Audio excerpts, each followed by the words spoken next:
Hello, listening people. Hey. You're listening to Spin Polish Presents Unappreciated Masterpieces. Yep. You want to introduce us? We can. Yeah, I can. We can all Guys, do it. this guy right here, who I've just put my hand on his shoulder, is Ryan Sliwinski. Yay, that's me. Yep. And you are Bartek. Mm-hmm.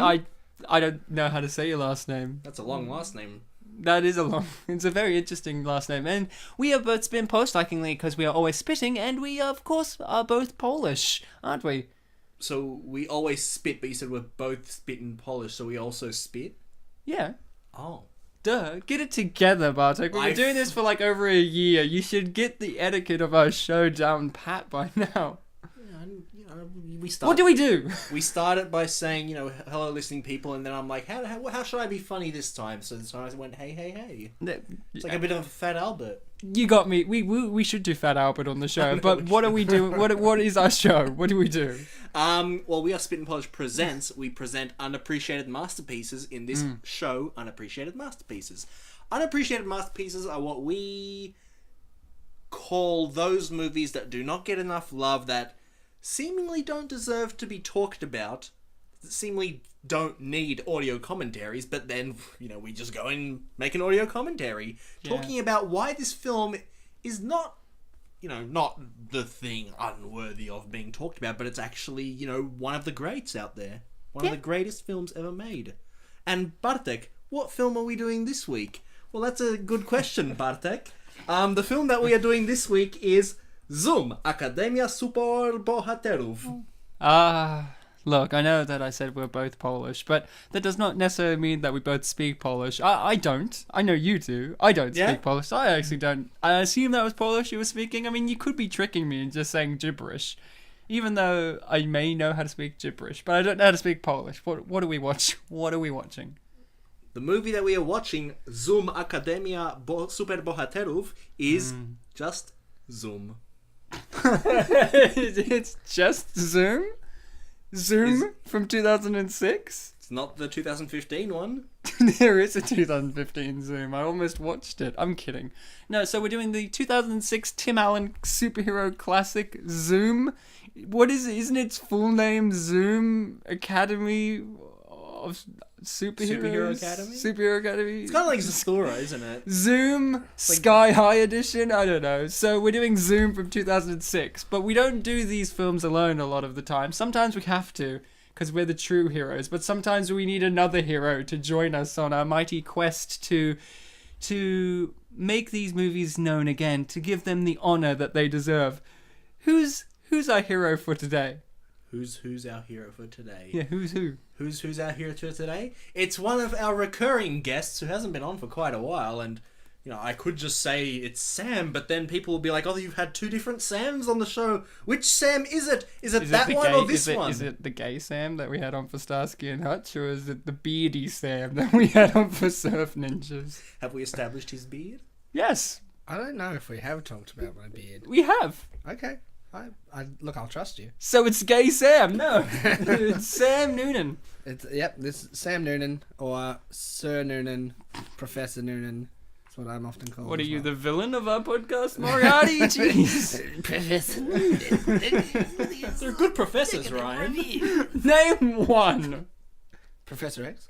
Professor X can be argued as a villain as well. He might be. Professor Dumbledore. He might be racist. Oh, Professor Snape. They were both problematic. Professor McGonagall's Professor McGonagall. You can't really have too much problem with I like how none of you named real life professors at any point. Like, I was like, name one good professor, and you're both like, let's get into the fictional world. Let's not give Einstein Professor a chance. Hagrid. I had a professor at Deakin who looked like Luna Lovegood, and I couldn't remember her name, and I wrote down Luna Lovegood on the first And it was day. the weirdest thing because it was a guy too. Like, that was the weird part about it.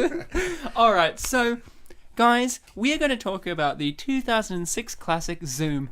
You guys at home, get your copy of the movie ready. I mean, I imagine you all have a copy. I have a copy of it on DVD. It came in a double pack with Zathura. Fun fact about mine, not only does it come with subtitles, but it has audio descriptor audio, which means that there's a voice that just randomly helps the vision impaired with Describing what happens, visual cues. So there's a point in the movie where Chevy Chase just goes, "Oh, it's been 30 years," and slaps his chin. A random disembodied, I'm not kidding, a random disembodied voice just goes, What does it go? He slaps his jowls.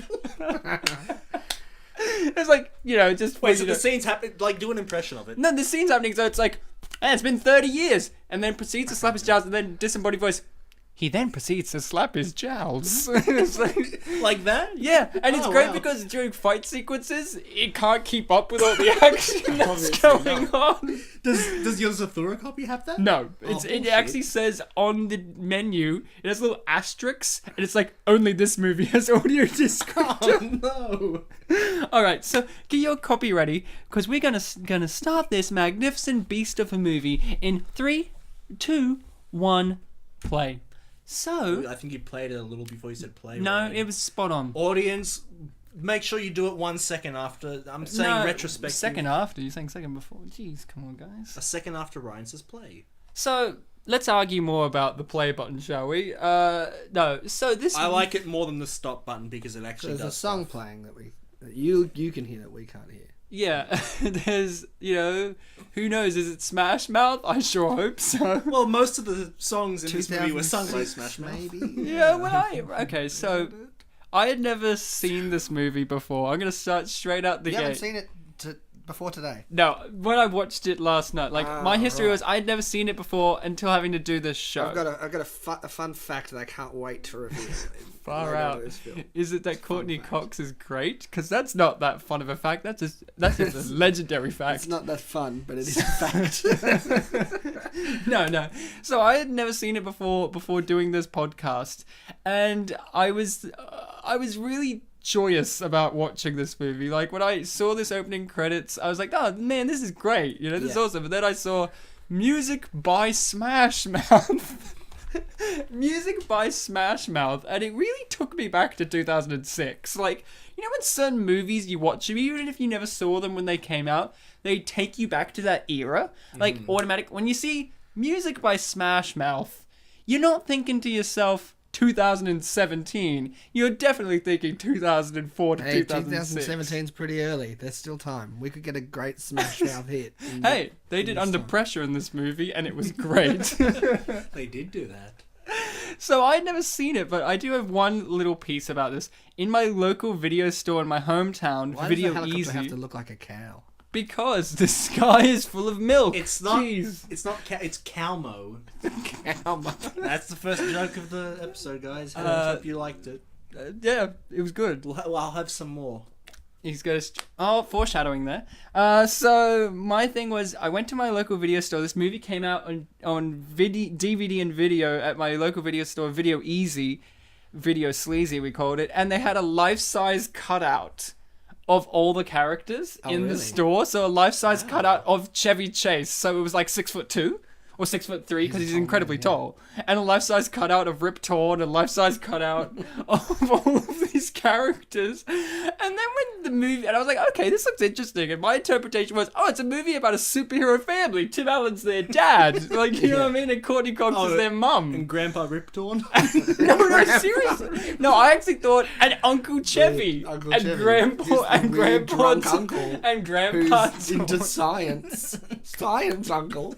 And I didn't know, and I was like, okay. And the one thing I got to ask myself was, you go in a month later and those life-size cutouts aren't there anymore. Yeah. Where did they go? Like, People that's the keep thing them. I You often... can, if you work, like, it's like at the cinemas, if you work there and You you can have take the them movie home. posters, you can take them home. But or do you? or you can come in and go, yes, I'd like to purchase your Zoom standees, please. And they sell them to you. The real answer is There's some Tim Allen lookalike guy who's like, I really need this Tim Allen cutout. What I really respect about this film is we're about to see Tim Allen use his powers in a particular way. That made me think of only one way you Right? should be using And I gotta say, kudos to this film for taking the high road and not making any finger banging jokes. Because every adult seeing his finger vibrate that fast is going, Oh. What a gift. Hashtag not all adults. What were you going to say, Bartek? I Hashtag- literally did not think of that until you guys mentioned it. Hashtag finger girls with your vibrating finger. Vibrating finger. That's the new hashtag that's taking off. So, Bartek, you were going to say something before. Oh, I was just going to make a joke that the stand-ins or like cutouts went to save the world. They did. So what was your history with this movie, Bartek? You mentioned it so many times that I figured you'd watched it. No, I just had it Now on I DVD. realise, oh. I just had it on DVD. Yeah. You had it for With Zathura? Zathura. And I'm like, I know this movie because I like Chevy Chase. Slaps the jowls. What's it been? 30 years? I better slap my jowls to indicate that. Hey, leave Chevy alone. He's a good actor. The, You gonna say, Bartek? Was I going to say something? Yeah, what's your history? Your history was, I knew you had a history with this movie, which you evidently did not have. No, yeah, you'd mentioned it so many times. Like, oh, we should do Zoom sometime. Oh, I have Zoom. And I just figured you'd seen it. And I was like, oh, it must be a good movie then. And then I realised, oh, you hadn't seen it. No. So it's going to be a surprise for both of us when it actually turned out to be a fantastic movie. Yeah. So yeah. have you seen it before today, Bartek? I mean, for this episode, I've watched it. Okay. But never before. Didn't see it in the cinema. What about you? Sam?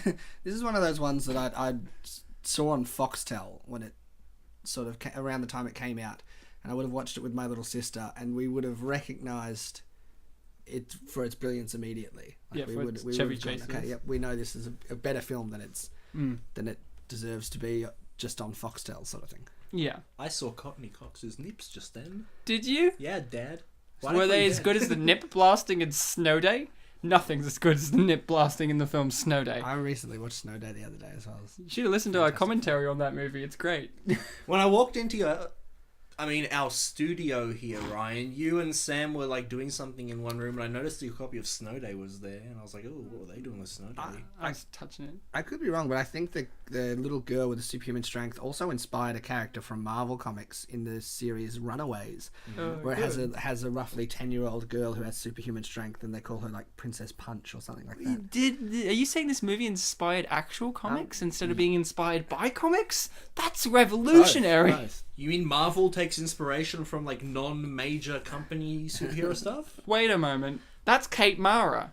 And she was in the Fantastic Four. Yeah. And this movie's basically the same movie as the Fantastic Four, in which it all practically 99% of the movie takes place in a bunker underground. Except this movie's better than the Fantastic Four. Wait a moment. Hold on. Fantastic, This as it movie's gets the called. greatest film ever made. It's kind of hard what to I'm saying. compare. Is Hey, this look, it's Biff? Biff. Yeah, Biff actually, Knows it's a maths. surprisingly common thing that he gets cast as school teachers now.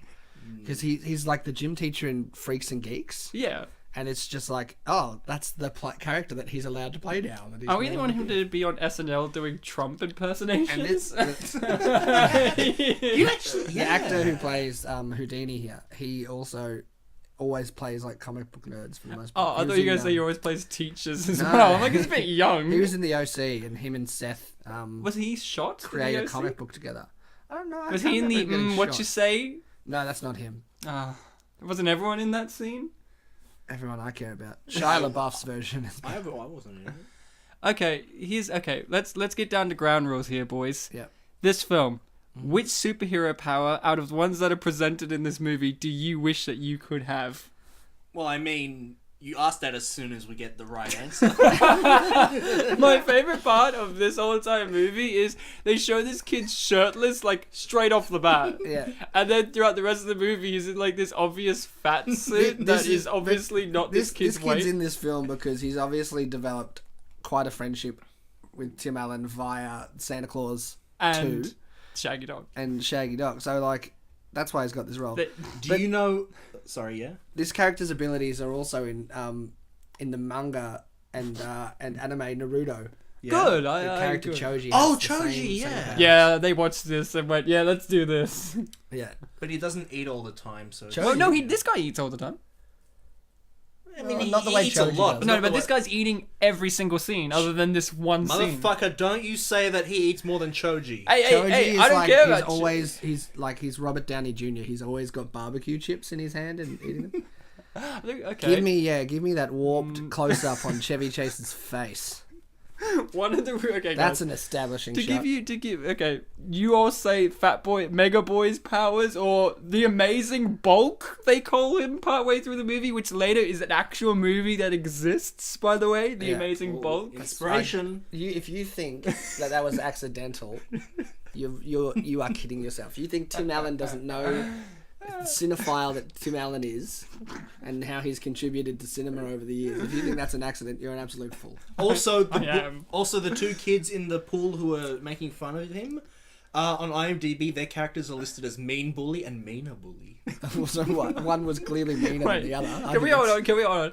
Courtney Cox here is introduced again as the same character, but for some reason, now, I don't know if I was the only one that got this, Bartek, I hope not, that when they introduced her again in this sequence, the way Tim Allen played off of her and the way she played off of him and the fact that she's in a lab coat and all this kind of stuff, it made me feel like, oh, is this the sister of that woman that we saw earlier? Because it's like, he's interacting with her like, oh, I don't know, like, who are you? I don't recognize you without the green dress. It establishes, the green dress joke that sort of... and, you know, green as a colour means something. Yeah. And this film really likes to have meaning, as do most films. Well, and it's good that you mentioned that because, you know, green, and you did say that the director of this film did direct that other one with all the green in it. Thunderpants. Yep. Yeah, they moved on up after that. They put it all in the dress. So, no, this film has a lot. I think the power I would really like to have in this movie, out of the ones we're given, is the rainbow glitter wind. I mean, that's pretty good. Don't spoil anything. But, well, you know. I don't know. I think the obvious answer is Katie Mara's characters. You know, She's a Katie now. well, yeah, because me and her are close. But her telekinesis is one of the best superpowers you can get. And so she that's has the ability of feeling stuff. empathy. Yeah, empathy. That's- An empath is like a low-level telepath. I've watched Star Trek: The Next Generation. I think I know. I didn't haven't. invent it, so that's fine. You know. I think you also find it's in Charmed. Thank you very much. Which was before Charmed. Oh, that's right, Star Trek. Fuck, you're Charmed. This kid's pretty good. I loved her blinking power. fast powers. And I just love the fact that wouldn't it be? Ryan Chase was like, "What?" And the great thing is Chevy Chase was blinking She pretty was quick better in throughout the this audition. movie. That's a little nod to the Hollywood people out there. Oh, she was better in the audition. That's a little. Should I read my thing, meta. Ryan? Oh no, not yet. Not We gotta savor this for the end of the sequence because I gotta mention something. There was a review, guys. I did not include, but I think it's relevant to mention now. It's a review that I did not include because it was just not as good as the others, which was a review just basically being is Chevy Chase okay? And they were really worried because it's like, he looks so pale and sickly in this movie. Is he suffering from some serious medical condition? Please, Chevy, let us know. And If you didn't include that, I can't wait to hear what you did choose. And I watched it, you know, I don't know other problems, but I watched this movie and I never thought he looked sick in it. And I just go, I'm used to 3 stages of Chevy Chase. Young Chevy Chase, oddly enough, in Snow Day, which is the middle ground Chevy Chase, and Chevy Chase in this / Community, where he's just old, balding, slightly tubbier Chevy Chase. Those are the 3 Chevys. And they're all great. They all meet a peak. Which one is Nothing But Trouble Chevy? Young? Oh, that's younger Chevy. Yeah. That's younger Chevy. Okay, so we've gotten all 3 on the show now. Yeah, we've had all 3 stages of Chevy. It's like a metapod, you know. This is like the middle one. Snow Day was his metapod phase, in which he was a bit awkward. Where all he could do was harden. Yeah. So that kid farted. It reminds us. That's a little callback to the film Thunderpants, Yeah, obviously, in exactly, which the kid farted in that. And he said that's not that good. Like it's a little. Yeah, bit of a exactly. And dig at yourself. And the weirdest thing is this film has a higher rating than Thunderpants, I do believe, on IMDb, or at least nearer to it. And I'm surprised that Thunderpants and this movie has such low ratings. You know, like CGI is so ahead of its time here. it really puts Avatar to shame. Well, even Courtney Cox just said it's so good. Now, here's a scene that really made me feel the movie, where it wants you to laugh and be grossed out. And usually I don't. Well, again, green. I don't usually get grossed out by movies, but this Yeah. really grossed me out. And you know what made it work? Chevy Chase is a real physical comedian. Like, Yeah. you can say everything about the stable of actors he came from, such as Dan Aykroyd and all the Ghostbusters, Bill Murray. out of all of them, he was the most physical comedian out of them. Like, he really could express his face. Like, that's why people love him. He's tall, he's gangly, he's funny looking, and he's charming. And in that scene there, he knew how to physically make that funny by pursing his lips up real tight to give you that feeling of, ew, this is disgusting. And that's where the comedy comes in. Yeah, did he ever do, like, theatre stuff? Oh, yeah. I don't know. Chevy Chase's whole thing that I'm aware of is Chevy Chase was, I think, like a Californian rich boy, like incredibly rich. Okay. And his whole attitude comes across in his acting of, I'm doing this because I can. Like, I'm a rich boy. I don't need this. I'm Chevy Chase and you're not. Like, that's his catchphrase. I'm Chevy Chase and you're not. And that's why in movies like Caddyshack, he's not, like, he's great in Caddyshack because that's basically him. A rich guy who's skilled at something but really doesn't give a fuck about how skilled he is about anything. And that's why it's very depressing for me. I mentioned this in Snow Day, that Chevy Chase is no longer liked as much because he's grown hard and bitter and hateful towards things, but like people like Bill Murray, who've always been bitter and mean behind the scenes, is praised. But Chevy Chase was always Till-like community, was always recorded as like a really nice guy to work with. Like, yeah, he would have his kind of qualms here and there, but he was relatively a nice guy. Where does Harrison Ford sit on that scale? Harrison Ford was never nice. He seems so annoyed about being famous. I've heard that he's actually really nice, though. Who, Harrison? I've heard that in real life, but like he's always grumpy. Like he never wants to be there. He always looks grumpy, so I was really surprised when I heard, yeah, apparently he's nice. I think he's nice to people. He just hates being an actor. He hates being famous. The only time I saw him in interviews where he sounded keen was for Indiana Jones 4, Kingdom of the Crystal Skull, and he was really keen because he still fit into his costume and he could still do like majority of the stunts. Which is a big deal. Which is a big deal. Now, Bartek has a special little thing for us here, Sam. Mm-hmm. Yes. He's going to share. Okay, yeah, you say that, and then I'll get to my issue with this scene. There's an issue? Yeah. Well, maybe we should go with that. Let's go with Sammy's issue. I'm pretty sure it's in the scene, or perhaps she brings out comic books, Zoom comics that tell the stories. Next time they do in the classroom. And I enjoy like the idea of having comic books within a comic book sort of world, and I know that in the new trailer of Logan, we see that sort of have happened to the X-Men. But she's like, oh, he's faster than Superman, Quicksilver, and the Flash combined. And I really, as a comic book fan, I really took issue with that. Why? Like, Zoom is obviously incredibly fast. I watched this and I knew that sequence. I was like, I actually wrote in my notes, I bet Sam has something to say about this. But from a comic book like standpoint, he's from what we see, you could argue that because he's been retired and he's not at the peak of his ability, we don't see it. But what we see is that he's nowhere near as fast as some of those. Well, I think that's unfair because, like you said, he hasn't used his powers in 30 years. He didn't know he had them, and he falls over, which I actually really liked. Like, I enjoyed that. I don't know if other superheroes with fast powers have had that played upon in film. Maybe in the comics for sure, but like in film, I find it really refreshing. And this movie, I really think, inspired a movie like Chronicle, in which it has like a moment like that where it's like a realistic moment, but it's still humorous, like the movie Chronicle, where it has realism, but it's also played for humorous sakes as well as dark. Yeah, where it doesn't, you don't figure out your powers quite so easily and quickly. And that shows like if you're rusty, he hasn't run that fast a long time, he's going to trip. And I get what you mean by that. But I just had a problem with the comparison of those superheroes. See, this is the scene. Now, Bartek's got a little treat for us. Yes, so this is related to the interview montage from before with all the rejects and accepted. So since you've been on, Sam, I've done quizzes, but now I start, whenever I can't find quizzes, bringing in like YouTube comments or IMDb review stuff, and I save it for around the time we do the reviews at the end.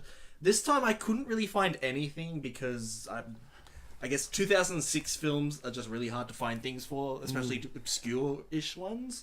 But I did find one thing on IMDb that I showed it to Ryan. He said, yes, this would be worth talking about. It is from a message board that is titled, "This film is racist." And this is the OP post, original posters post. The casting of the kids with the superpowers, the ones with lame powers, were all non-Caucasians, and the ones that got picked were all white. Discuss among yourselves. Now, the discuss among yourselves kind of bothers me because it's like, you're making a statement, don't just makes other people fan the flames. And I feel like that's what the second person's saying in their own way. Go on. He's saying, so what, it about time, why do we need blacks in all movie? We don't, it bad enough, why play a white man part which make me sick? So shut up! and the OP's response to that is, you are racist. I think the OP You really showed their stuff in that rebuttal, but it's actually something, and a bit of white privilege, I guess, something I didn't think about before you mentioned it. But yes, all of the non-Caucasian children have lame powers and get rejected into this thing, and white and look, do we want to say white people are superior? It's not. Are we saying that? I'm sure that's no. The film is saying that, and that can be. Saying I don't agree with it. The contributing factor, you could say, that's a fault in the movie. But here's the thing: it's a sad thing to admit, but it's the realism of Hollywood in which you have all the leading people be these white people, and as 2006 was not as progressive as it is. As today is, in which you didn't have forums, you didn't have these articles being like Scarlett Johansson's whitewashing Hollywood single-handedly. You didn't have Tim Allen's whitewashing Hollywood single-handedly. I didn't see that article. You guys are way off mark though. Oh, okay. They weren't actors; those are the real powers. Oh yeah. How are they going to beat concussion with snot? Did you know Chevy Chase is actually a scientist in real life? That's my favorite part. But I think like any example of a character's race, if the character's race isn't important to their backstory, and this is a really prevalent in superhero stuff specifically these days with characters like with people having the argument over whether Donald Glover should have been allowed to play Spider-Man, that kind of thing. If their race isn't important to the character, then why can't it be a different race? Whereas in a character like Black Panther is the king of an African nation, so it kind of makes sense if he's black. There's no reason that any of these main characters that we have couldn't have potentially been a race other than Caucasian. Yeah. But you are right. 2006. I don't think we as an audience were kicking up as much of a fuss. No. And I think that's probably how they've managed to... No, I think that's right. And certainly, all the way in 2015, Pan, you got a tribe that's like all different races. You got an Aboriginal chief, you got a Rooney Mara. Mara, you got white tiger. Is she related to Kate Mara? They actually have similar bone structure. So they have similar acting abilities. Is she related to the god? I prefer... Rooney? Yeah. I prefer Rooney as well. You guys say? Are they related to the god Mara? I don't know if they're related to Mickey Rooney, but like, who knows? So I don't think that's how names work, but that's fine. Mara's the god. Are you sure? I think I like more things that Kate Mara has been in. Really? But that doesn't necessarily mean I've liked her performance in everything. Mara's the god of penises. Good. I like how he makes a reference here of, do we know exactly what part of the scene is? And I'm like, that's the belly button. That's a joke for your dad. It could be the eye of the penis, though. Squished. True. Sam, get your body right. Jeez. Yeah. I don't stare down the I like barrel his of shirt. a penis all that often. I like Tim Allen's shirt, by the way. I like the pattern on that. Like, it His really... costume, basically. It really kind of is the basic, like, he's never let go of the superhero persona on a level. Like, even in his casual wear, he still has it. It's actually a credit to the costume production design and the specifically costume at this point. It's kind of like, and especially like with the little tattoo on his arm, because I don't think Tim Allen has that tattoo. No, I don't think so. It's this idea that because of this trauma that his character has experienced, he's never truly grown up. He's always been a teenage hothead superhero. And even the fact that he was an auto mechanic also kind of reflects that he's never really taken any responsibility. So it's actually... Hear that, auto mechanics? If you live a life like that, you have no responsibilities. but it's just something that he's not applying himself in any aspect of his life. And I think that for the costume designer to show it in such a really simple way but effective way is really good. Just another reason why it's such a great film. I really like Tim Allen. We discussed this on previous episodes with the Shaggy Dog and all that. There's something about him where he's an honest performer in which he's not pretending that he's an actor. He's just being Tim Allen. It's I like this. I like certain actors in which they can pull it you off. can Some of do them that, pull where it you off, can put them in places like that. Like the guy who plays Pee Wee Herman. he can only be Pee Wee Herman and variants of himself, and you place him in the right thing and he's great. Or, Tim Allen, and I like him because he still comes across, even with all the fame that he's had and all that, and he does it in movies like my favorite Tim Allen, Galaxy Quest, plays washed up hacks, but he still comes across like his Home Improvement Tim Allen style, where he's still your average guy that you can really relate with, relatable, even though he's some like of his everyone's characters, dad. yeah, even For though our generation, some of anyway. his characters you Mr. can't People's relate, there. you can't relate to him. Yeah. Well, it's If he gained foreshadowing. weight and could do an American accent, he could play my dad. Yeah. I feel like he'd have similar, like he's got that dad humor. Wait, did you say if he gained weight and could do an American accent? Could do an Australian. Oh, accent. I That's not thought you American. said American. I I'm know like, he Tim can do an Allen, what's his American accent then? I liked, Tim Allen, I think, like... This is a good moment in the film, like showing a little bit of fun. And You know, then it's not all serious, damage, and like- they all run away. Yeah. Like, don't know bit of why. They're like, okay, time to scatter. run. They all work there. Yeah. Mr. Pip wasn't hurrying. And I really Despite like... the fact that he hasn't been introduced yet. Well, I True. really like Courtney Cox in this movie too. Courtney Cox is not an actress that I will be honest, she's not one that I enjoy too much. She's my least favorite aspect of the TV show Friends, next to Ross. But I think everyone can universally agree on that they're your least favorite of Friends. Yeah. And I've just never really... And Cougar Town, not my bag as a TV show. The best part about Cougar Town is the episode that has Abed in it, Yeah. in the background. And... Like, But she has a charm to her. Like, she's like Tim Allen, where she seems like a really nice person. Like, or a really genuine person in her performances, even ones I don't care for. And in this movie, I really liked her. I thought she was cute, spunky. I thought she had a right amount of energy to balance out Tim Allen's negative good energy. I think she matches her. It matches his energy and stuff. But I'm not sure. This isn't a role that I couldn't see other people doing better. I don't know. Who could do this better than Courtney the Cox? Mickey Rooney. Mickey Rooney, who's still alive and at this point. then just he completed the Rooney. The Rooney Mara's scale. back in, Rooney Mara could have played this Yeah. role. and that would have been fine. No, I don't know. I just don't think it's a role that could only have been done by her. I don't know. I think that's a tough thing. There's only, but that's The film that could did get come down- remade, right? Yeah, Fantastic Four. 2015. Oh, Or Zoom Zoom. 2015. 3 times its movie's been done.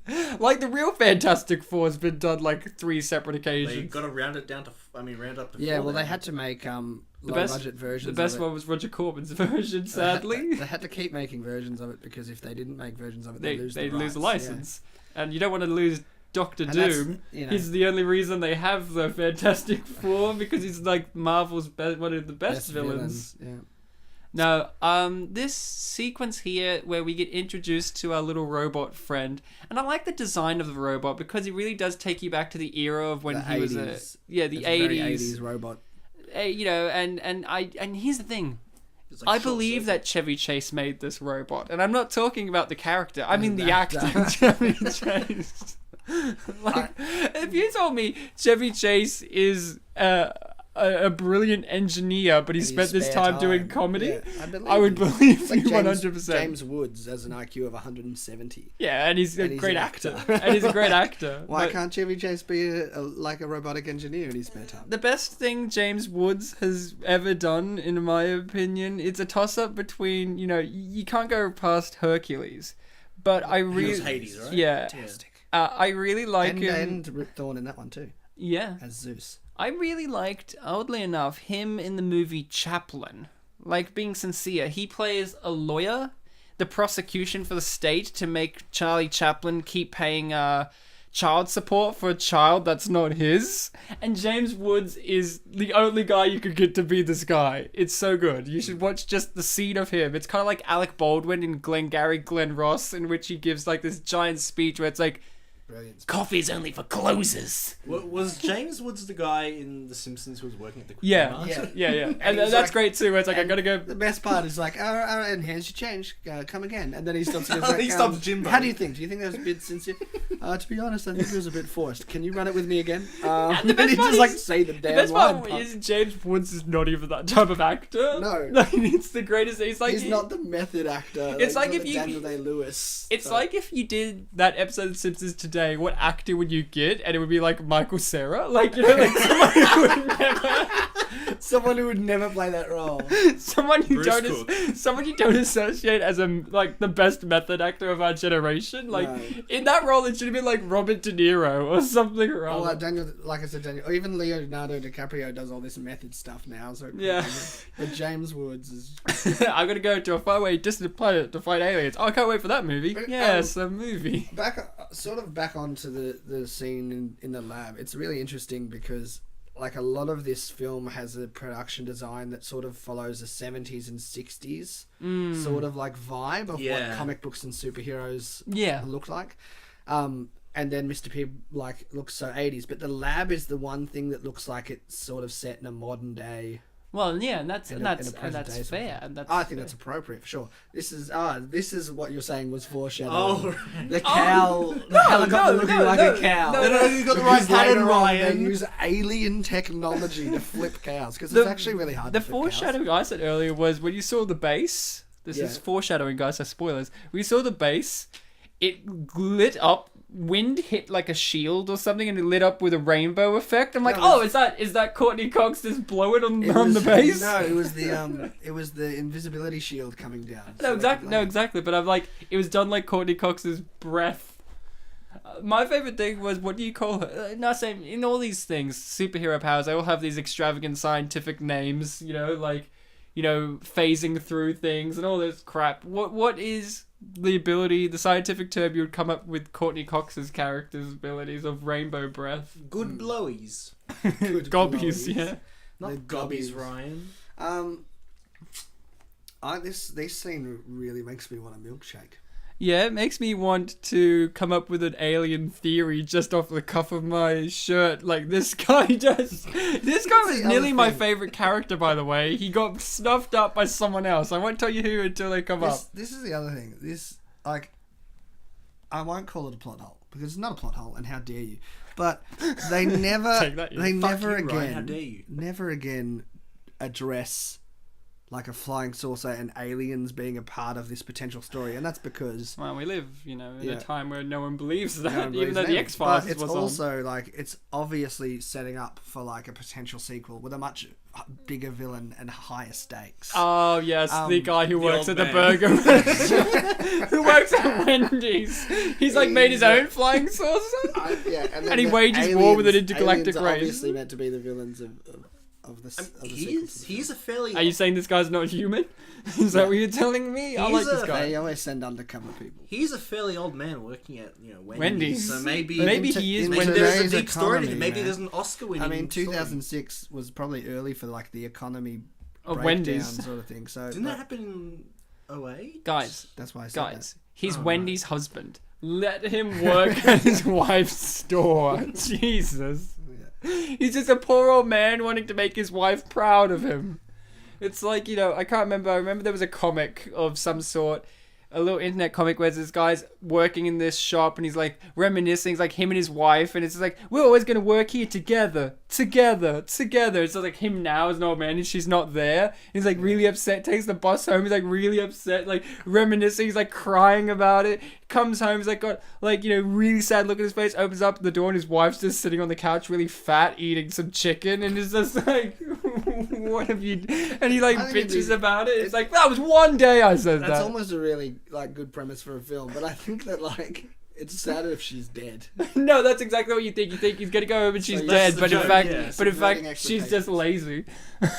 Good internet content. This I'm would like, mean I like great. this Like, content this little here.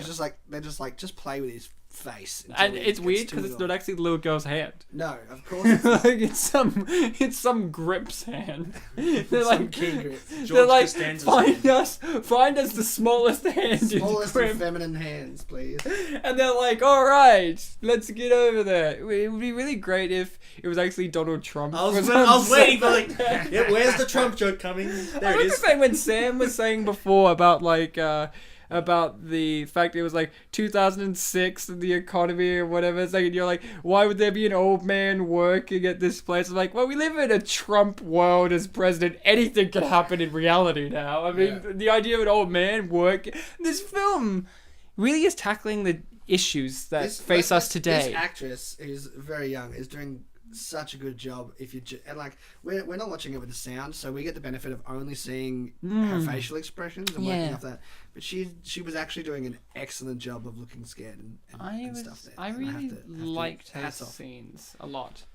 Yeah, I think they probably could have played down The bunny ears. cutesiness of her character, and it would have been really interesting. But that's not a criticism. But I think that's your But now typical it's only trope. very interesting. But I think that's your typical trope that they're these not so movies cutesy aren't and- falling into, which is the person with the super strength is gruff and all that, or like, so and it's there's like they're some playing sort the exact opposite. It's and- like she's ultra cute. And you don't need it with the teenage boy character being as moody as he is. You don't want two of those characters. Exactly. So I And Kate Mara has a character. I assume. she has characteristics. No, and no. personality. I really want to bring up something about Kate Mara. Yeah. Sam, you said you've seen her in stuff that you like. I've never seen her in anything that I've liked outside of this particular film. I've only viewed like 2 or 3 of her works, and they aren't great. I'm not saying that she is not great. She's just not in very good things. But this is the one where I go, yes, Kate Mara. Now, I just made a joke that she doesn't have much of a character, but that's wrong. She really does have a character. Bartek, what do you think of Kate Mara's great character? We're talking about Summer, right? Yeah. Yes. Yeah. I mean, Summer Jones. I think if we were to say that there was a flaw to this movie, I think she might have like kind of the least maybe the least. What about Mega screen Boy? time. No, I mean, I think Mega Boy he has just a bit more screen time than her. Yeah. I think Mega Boy. I think his character. We don't need a lot of his backstory to sort of understand his character. I mean, he's a husky young boy. We know that. Husky? Yeah, well, that's the term Americans tend to use for He's overweight, but not not obese type. But thing. he is obese. Well, in this, they gained a obviously lot of weight amp on the up way to his, the his, base. his weight for the purpose of his character. But I think we understand enough about his character. He's a boy who's made fun of, most likely for his physical appearance. You mean this guy? Leave him alone, all right? Don't make fun of him. Yeah, that's basically like we understand enough about this character, and that's why there's actually a really precious moment that I'll get to when we get there. With Mega Boy, and I think that's where he maybe edges out Summer. Is they have this little moment where we can understand what Mega Boy wants as a character that we don't quite get the same from Summer, especially with Summer's ending not quite making not being as fleshed out. I like Summer because in all the montages and photos, she's smiling and having a good time, and in the rest of the movie, she's basically Kate Mara's normal level of acting, which is, I'm really bummed out to be here. Like, I like her, but she's one of those actresses, like a Harrison Ford. Yeah. They kind of don't feel like they want to be there, but there's a level of charm to them. The best thing Kate Mara has done is the parody of True Detective with her and Ellen Page being like small detectives, and it's just about how short they are and the things they can't do. Is she really that short? I don't think she's How that tall short. is Tim Allen? Tim Allen's You've not seen that the tall. cutouts, Ryan. You tell us. You fucking got me there. But if she's short enough to sort of stand I love that. with Ellen Page, then she can't be too tall. Yeah, and Chevy Chase is really tall, so I guess if they stood next to each other, we would figure out the height difference, really easy. It's like, have you seen the theory of Luke and bigger Luke in Star Wars? Oh, I thought you were saying the theory of everything. No, No. I haven't. I have seen that though. Oh, Theory of everything. or Yeah, Big Luke and Bigger Luke? That's a great film, but I got dehydrated from crying in that film. But apparently in Star Wars, this theory that there's times where Luke is bigger than he normally is, and the only time you can justifiably say, oh, this is an appearance of bigger Luke or regular Luke, or Luke Prime as they call him, is when Harrison Ford. Ford is in frame for reference. Harrison Ford's tall. Yeah. All right, so let's talk about the elephant in the room. The transitions of this movie is stellar. Yeah. I've never seen anything like it. You know what I like about this? This film is saying to you, hey, this was made in 2006, because look at the transitions. They used Windows Movie Maker as their transition shots. The transitions are a homage to the 60s and 70s and 50s vibe of the film. You got me there, Like- because when I think of the 50s, I really think of graphics. It's more of a No, but it's like the whole swiping transition. Isn't it and the more of a zooming TV transition. thing than a movie thing? You're right. This really reminds me. It is, but it's definitely of that era. This movie reminds me of two movies that we've done on our show. I hope Bartek agrees Those with me. paintballs are enormous, by the way. I Yeah, went but they're paintballing no, last they're weekend. small. No, like the I didn't even- paintballs themselves come out. They look enormous. Well, they it's look about because size they 10 got or a- Now really you fuck know 'em up. what about size, Ryan. No. What I was going to say was there's two movies we've done on this show that this reminds me of. The This Kinship security 2. guard knows nothing about this Wait. DNA helix. Hold on. He's trying to... Hold on. Look at this scene. Chevy Chase says an iconic line, which is, they didn't include the subtitles, which was, I have a thing, and leaves. He said that in Nothing But Trouble, and he's sure as hell said it in Snow Day. Yeah. It's a thing Chevy Chase says, like, Chevy Chase is he's an improviser, but not the biggest one, and that's him just being like, fuck it, I'm Chevy Chase. I have a thing. But this movie has two movies that it reminds me of. The editing style and pacing of The Avengers with Rafe Fiennes. Yeah. And it reminds me of Thunderbirds that we did recently. Thunderbirds, definitely. It Like is it's very- like if you definitely had has the the Thunderbirds feel. director and editor of The Avengers did Thunderbirds with Tim Allen. That's how this movie makes me feel. Yeah, well, that's kind of like that's their target audience. It's a similar. That the reason it's probably paired with Zathura is its target audience is not it's not the big. It's not going out for big geeky superhero lovers. It's going out for kids who are just going to enjoy the superhero element Exactly. to a kid's film, and I think that's where they've done perfectly. Yeah. In the editing and getting Tim Allen for that regard. And that's Bartek, you seem a little bit confused why I'm saying the Avengers, perhaps, as my choice. It's because for me, when I watch this now, Sam, you've seen this multiple times before, and for me, this was first time seeing it for the show, first time seeing it, and the transitions, not the physical, but like the actual transitions from scene to scene and pacing and all that. For me, it felt like my big problem with this movie.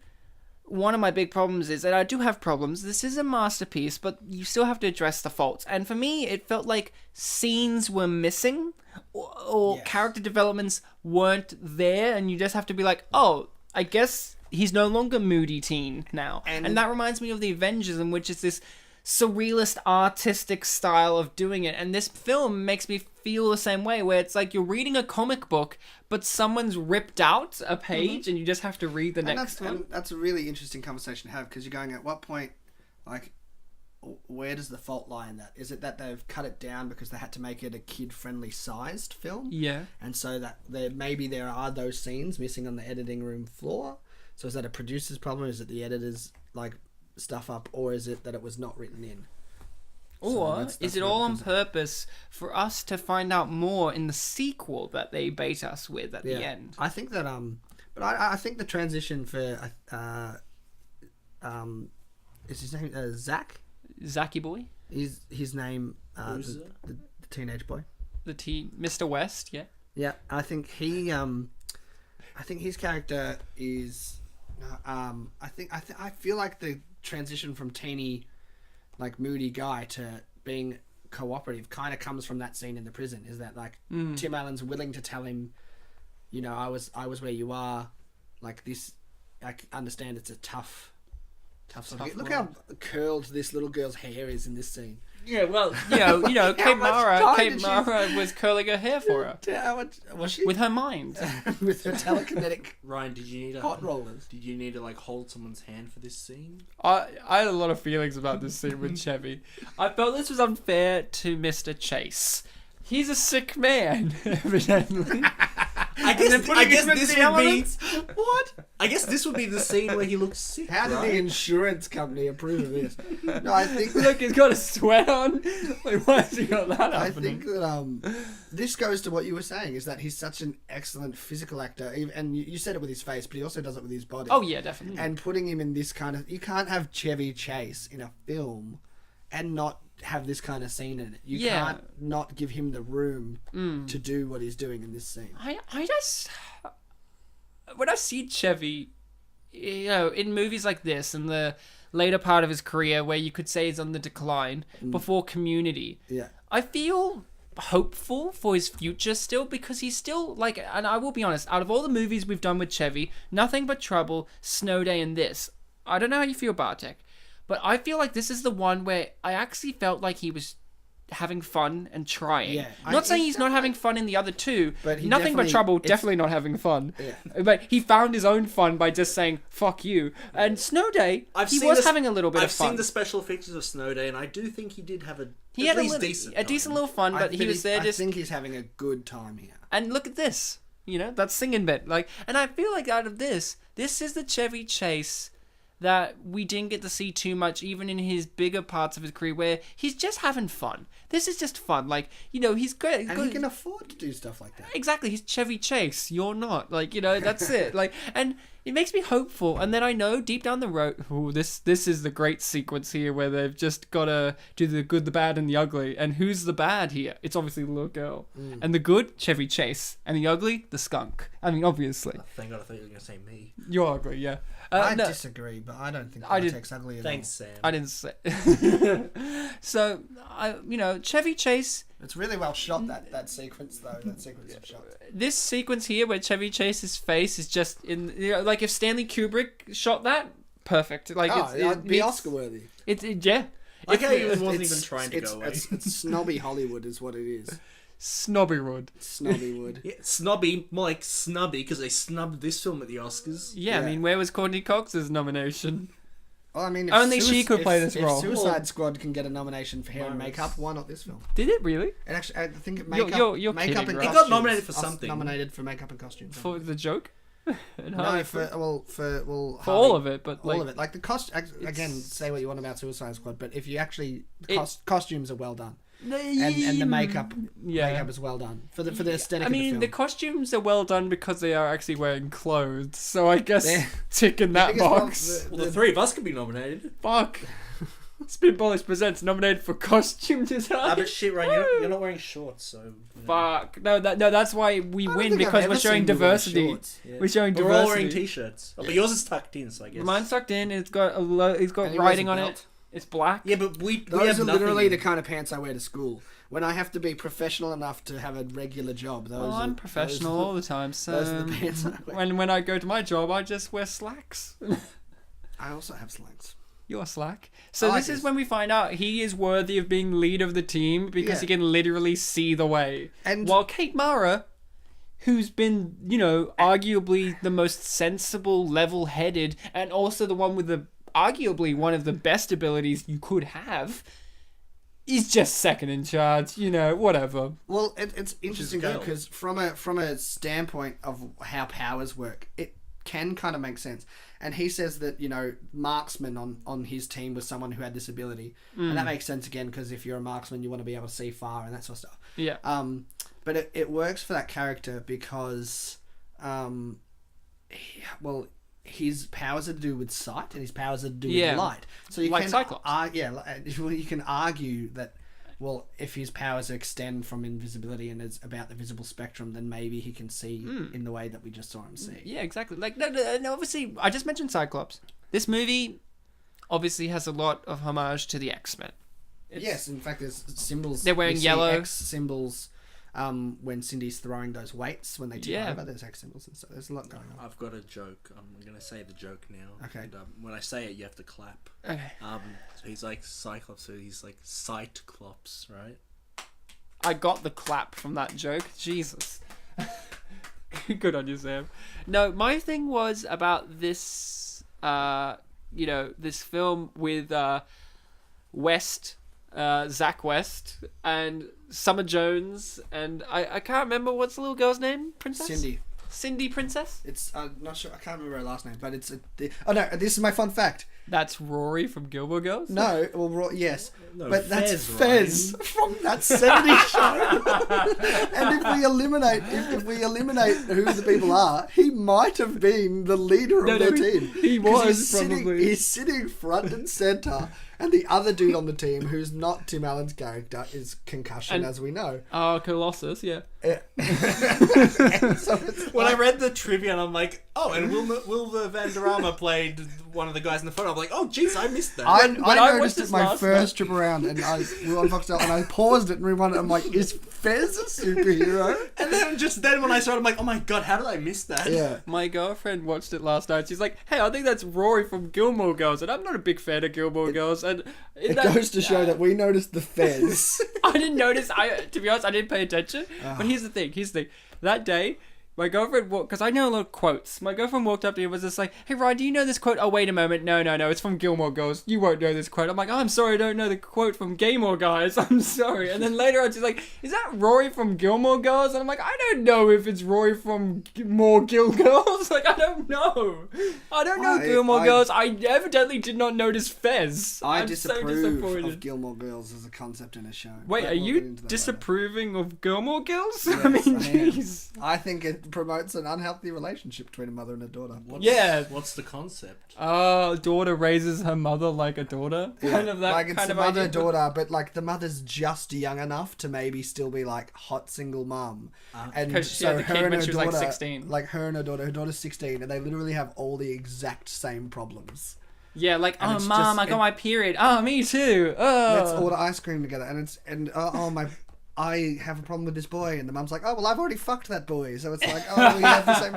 It's just like it's not a it's not a mother-daughter I want Sam to relationship. be my media teacher. The only thing, okay. I'm teaching you. I know this doesn't have much year, to so do this should with be the show, interesting. the movie, but Gilmore Girls, the best aspect are the grandparents, her parents, because they're both rich assholes, except for the dad who's like really nice, and he's played by that guy, that old white guy who's always a rich guy, and he's in the movie, my favorite movie of his, Intolerable Cruelty, in which he's a guy who's just obsessed with trains, and he buys hookers just to pretend to be conductors and jump on a trampoline while he projects trains, and that's like all he does.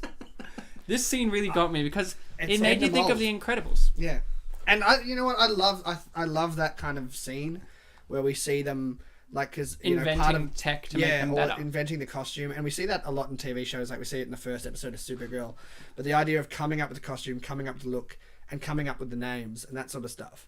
And I think that really that's a really like you have to have a scene like that, and I think that's cool.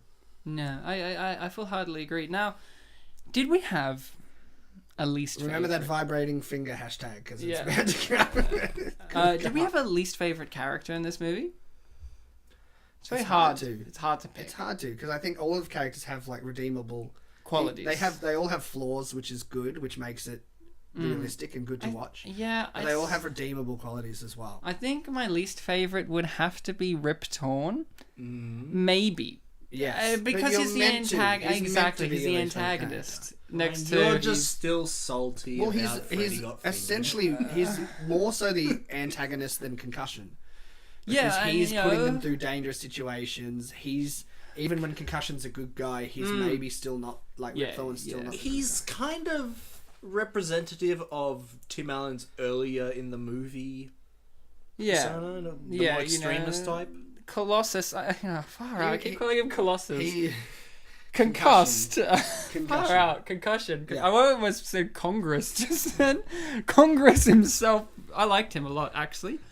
Another thing I'll bring up later Is how good his eyes are. No, it's some of the physical acting in Concussion scenes, which just make me laugh. But When I think of Concussion, I think of that Will Smith movie that came out like a there year or he two he got ago, where snobbed for that as well, because he plays did the like an doctor. African accent, and he's like, I remember that. "Tell them the truth, the truth."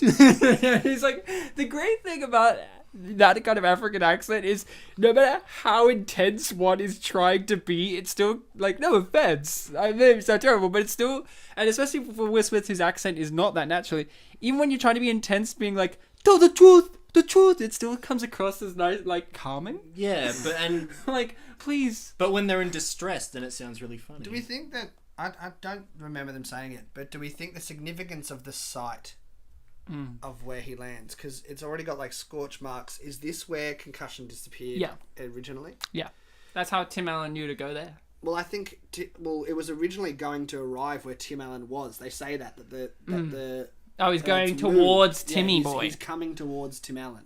I would come towards So Tim he Allen. would have been at the mechanic.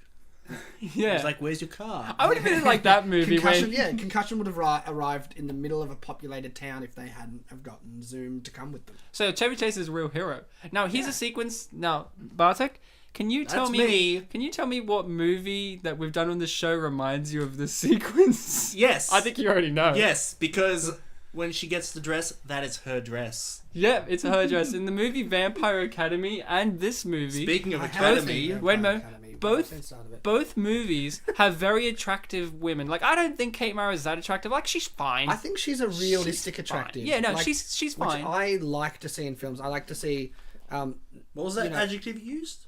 I didn't hear it. realistic. Oh, realistic. Yeah. So she's the kind of girl who would be like, she'd be pretty at your high school. Yeah, but sort of not thing. like a But fantasy. But yeah, not like, Yeah, not so she's pretty that she's you a bit couldn't talk to her. or yeah, anything and like she's a that. bit plain, but not too much. Like it's all that, but like the thing that both movies have is both characters have an already amazingly sensual outfit on at some point before they are given their dress, which is just a plain Jane boring Black dress. dress So that what's doesn't the really show off sensual thing any that- features. What's the sensual thing that Summer wears earlier? Summer was, I mean, not appropriate for this party, but that outfit she was just wearing just then, It was sexier than the dress. it was that she- sexier than her dress. Yeah, the tank top, but that's again appealing to our sense of realism and like Yeah. the whole like girls being comfortable can kind of be sexy as well. And seeing her in a tank top and just like the comfy overalls makes us go. I really like That's a the cute balloon looking gloves there. By the way. It's really relieving. I like she dances and she's dancing With weirdly Mr. Bean. romantically with that robot. And the best thing about it is she's like six. Summer's now wearing thongs with her dress, but I heard like it's a dance party. Yeah.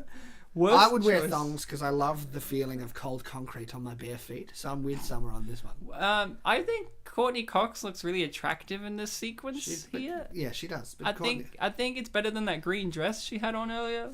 I think she just looks like Yeah, Courtney Cox. But like, again, she looks comfortable. I would be Like comfortable. when and that's something Courtney Cox has done well, where she looks uncomfortable in the green dress because it's not something her character would normally Yeah. wear. Well, it's actually something that Courtney Cox would probably wear quite often, often. you know, Courtney green dress Cox. Yeah, So did we have so Rip Torn is everyone's least favorite? yeah, I think so. I wrote in my Of the main Huh? team, if we limit it to the main team, you probably have a more interesting answer. I think it's Houdini for me. He's just a bit too angsty for my taste. Like I've never been into those angsty characters as much. He felt like a very light version of Bender from Breakfast Club.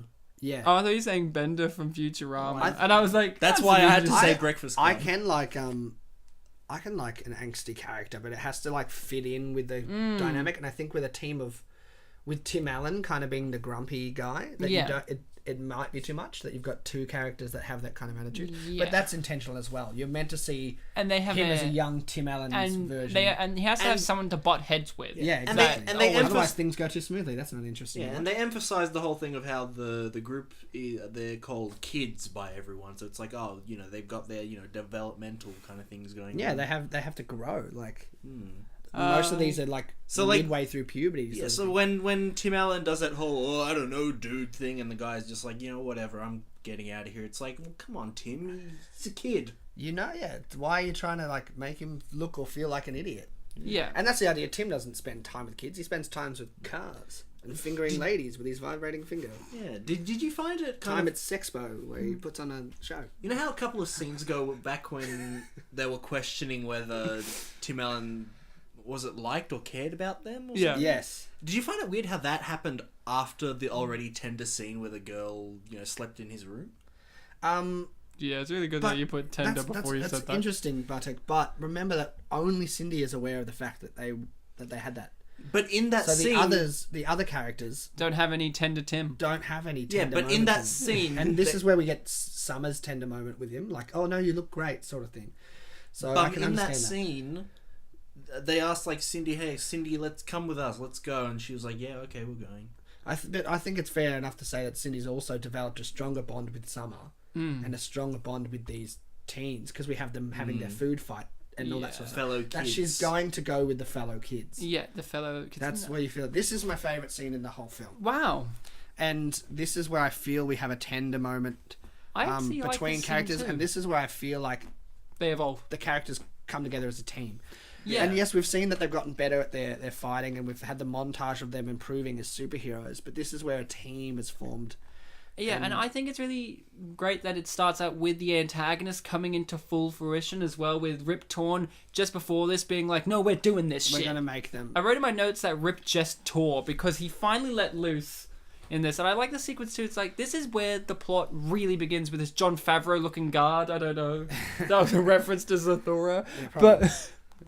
I like this. Her outfit makes it look like a poodle. It's fantastic. My favorite part. I was thinking Mega Man, but pink. Oh, it does look like a pink Mega Man, or it's Samus for that matter. Oh, Samus. Oh yeah, like old Metroid. Yeah, old NES Metroid. Samus. Yeah. Metal Gear Solid 2 sucks. Yeah, I agree. So. Oh, Metroid. This is a great scene. 52 being the number on the thing is obviously not an accident with No, it's Area 52. Yeah. So, as Chevy Chase said loudly. But also, I was going to say which. Remember the new 52 being series of comic books. DC. Oh yes, of course. So then again, DC inspired by this film as well. Let's be serious here. Yeah. SRS. This movie didn't do very well. It's not rated very well, and I think that's unfair. But that's why it's an unappreciated I think it's unfair upon the superhero genre, because this is part of the superhero genre. Let's just step away from the family genre of it, the superhero genre. There's superhero movies that I personally don't understand why they get more love and appreciation than this movie. Big ones. Like, obviously, it's easy to point at, say, Suicide Squad or Batman v Superman, but there's movies from this time that still gets people... that still have people bend over backwards to defend it on some level, like, oh, it did this right. Like, say, The Daredevil with Ben Affleck. Like, yeah, that has aspects that work to it, but they're not good movies. But Daredevil, Ben Affleck, is actually more around this time. No, exactly. So that's why I'm using that as an example. That's why it's great. It's a great point, Ryan, because the criticisms about potentially this film are actually standard practice of 2000... Of the superhero movies at the time, because remember 2006, it's 2 years before Iron Man comes out. Yeah, and then Batman Begins and all that. And those films changed.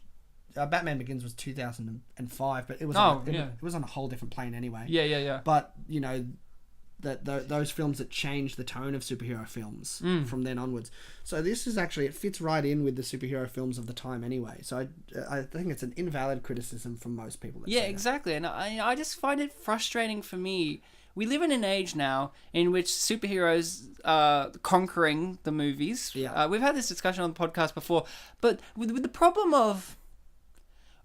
for me, this is the era where a certain genre is the blockbuster. Like, each year for a while, it was different things with blockbusters. Like, oh, remember that time where Godzilla was the blockbuster? And then it was like, then this. Like, different genres, mainly like disaster movies. Oh, like how Twilight. And Twilight and all that. And supernatural stuff was the blockbuster. Young adult and all that. But now superheroes have always been this constant since 2008, let's say. And it's very interesting the problems that come with that being the mainstream thing of the defense for inferior products. Like, I imagine if Batman and Robin didn't exist when it got made, and it got made today.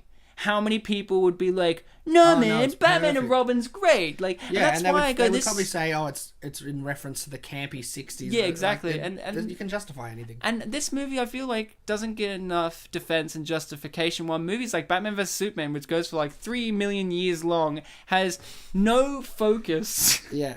And then, look, I liked it. Don't get me wrong. I like certain parts of it. I like parts of it. But even the parts I liked are invalid, because the parts that I don't like outweigh the parts that I liked. And on a whole, that kind of outweighs the pros of the movie for me. And also, as someone who is not a reader of comics, as just a film goer, Batman vs Superman has way too many cons as it does pros. And with a movie like this, where I think it has as many pros as cons. Like, I think this movie is very balanced in the things that don't work and the things that work. I feel it's unfair that this movie doesn't get a defense. It doesn't have people making 10-minute long videos on YouTube being like, Zoom, best movie ever. I think we also have a problem. You did find that one video on YouTube, though. We have a problem today, and I say this because I'm a huge Marvel and DC comic book fan. And so people sort of has this idea that you're either a fan of one or the other, and the big problem is we think it's good today, or we reward being unconditionally a fan of something. Yeah, exactly. So I'm a huge DC fan, so I love DC. But if I see parts of the film that aren't good, I'll criticize them because I'm not unconditionally loving DC. If they make stuff bad, they make stuff bad. You want to see them do good. It's the same with music. It's like, you know, people can't be objective about Kanye West. There were people who be like, oh, Kanye West is amazing, when really on his new album there are 3 good songs. And same with Rihanna and other similar artists. Yeah.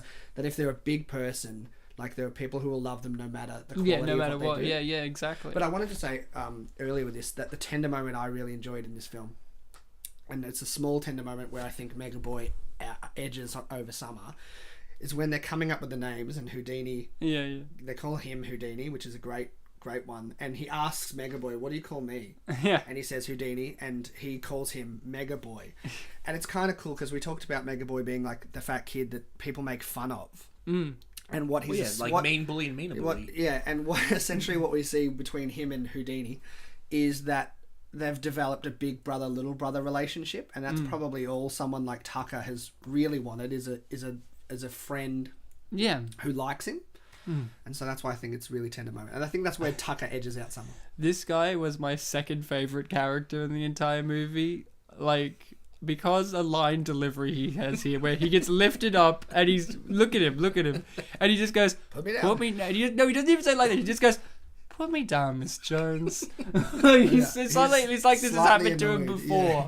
Well, if he was the security guard while Tim Allen was a teenager, then he's probably had.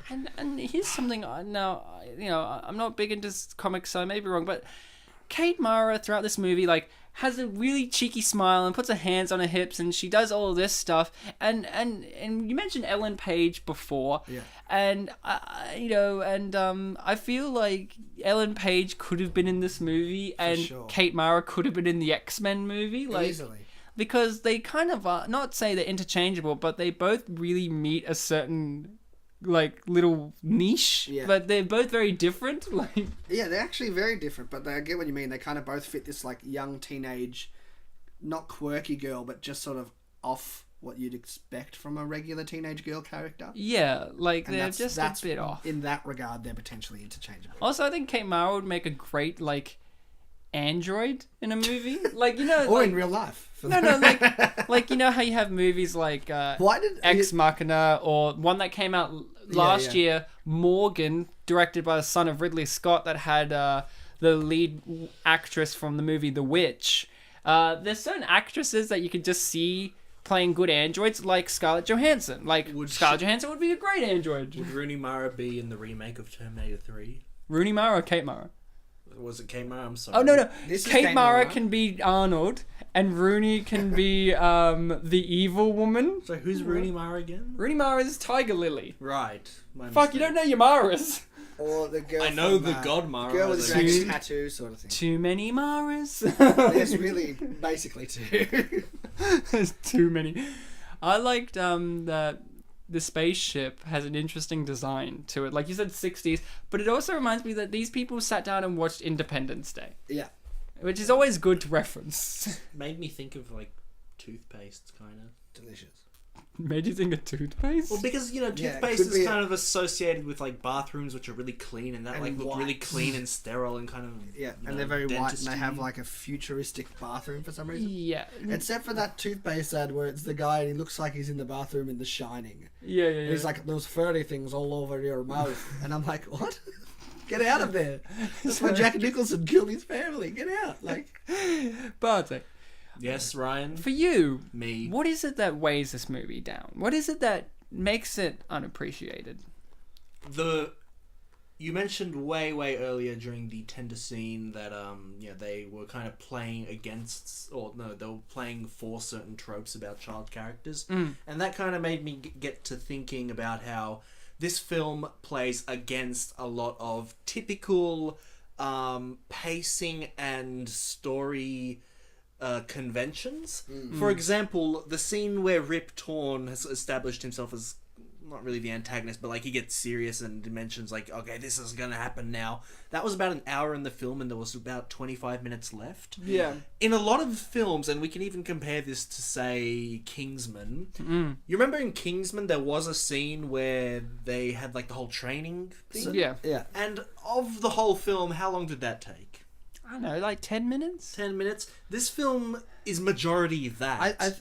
I absolutely agree with you, Bartek, and I think what's missing from this film that we often have, specifically in the superhero genre, and that's probably why it kind of grates the wrong way, is we normally have a confrontation with our villain earlier in the film. Yeah, so that way you get a taste of what's to come. Yeah, we normally have a taste of what to come, a confrontation where our heroes aren't quite enough, and then they face the villain, and the second time around they are enough. Yes. And in this, you have that, but only slightly. It's like a really small moment within the larger confrontation. Yeah. Whereas then we're used to having 1, 2, or more confrontations with our villain. Yeah, you basically just get a bit of lore lore about about him. Third act is tiny, and it's almost like a 2-act structure, but with one incredibly long act and one short act. Yeah, so what I was going to say there is that, audiences, they would obviously think, if they don't notice the whole pacing issue, they'll just say something's off about this.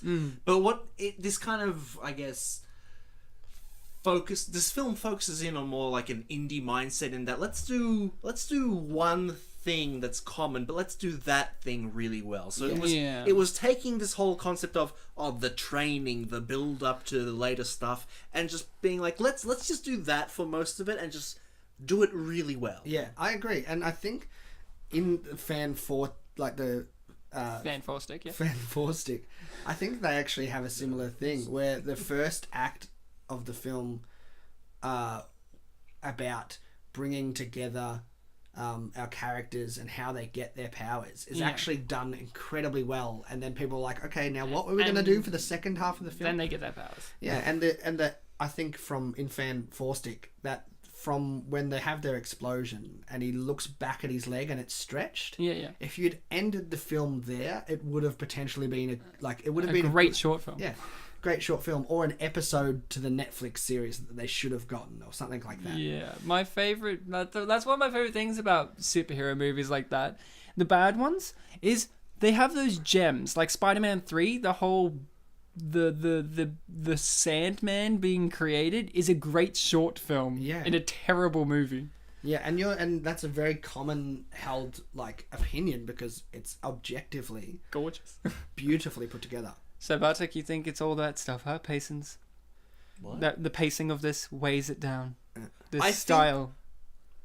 Not in the objective sense, but in the most audience goers who would have saw this or don't want to see it, don't understand what it's doing really well. Yeah. They just think, I'm either not interested in this, or if they did see it, they think what they did was boring, they shouldn't have done it, when they kind of didn't see the intention. I think this is probably the only issue I've had with some of the production design in this film is the Zenith the old Zenith team have this cool red costume, and it's very space age, and because it's an organization at Area 52, and we associate that with NASA and all that kind of stuff.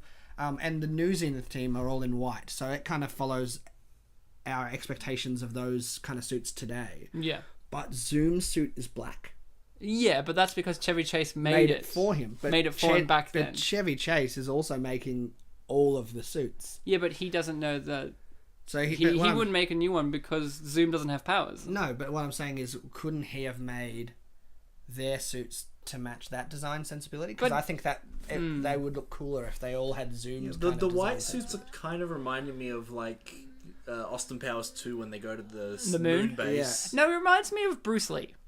Yeah. In terms of things of what I liked about him being black and then being white is it's this showing the difference between not only say the obvious of their age, but the fact that he is their superior, their mentor, more so than their leader. Like, he's just a mentor. And what I liked about them being in white in contrast to him being in red too is just red matching the red eyes, but it's also that color of villainous in this case. Yeah, obviously and them being in white being purity, purity and innocence. And Tim Allen, you could argue that Tim Allen's, even when he's the good guy, he's not a pure character because he's had those dark moments. Yeah. But you also actually bring up a problem of, like, you're allowed to have Tim Allen stand out because he's their mentor or even their leader in some aspects. But he's not meant to be their leader.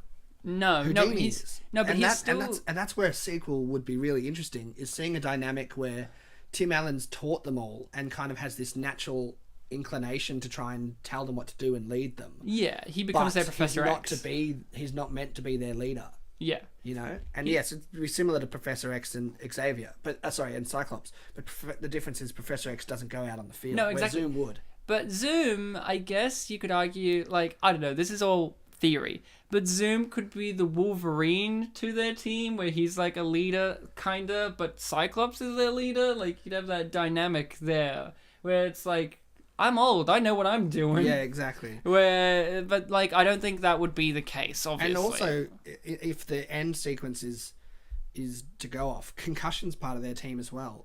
Yeah. So you'd actually have two characters who are like, no, well, I've been a superhero I've had these powers quite a while. Maybe you should take a backseat to me. Yeah. But they literally did a whole thing about us thinking that Houdini should be the leader. And I think that's what's going to happen. You know what I like? Why the sequel would have been brilliant. Now, I liked the villain here. I think my weakness for the movie, I have two major ones. I'll tell you my lesser one is what we said about the villain. It's this oncoming storm that you're waiting for, and he arrives too late for me. If he was in the movie 10 minutes earlier and this whole sequence played out a bit longer, the whole dynamic between him having killed previous team members, having betrayed Tim Allen. This was making me laugh. His little fist curls.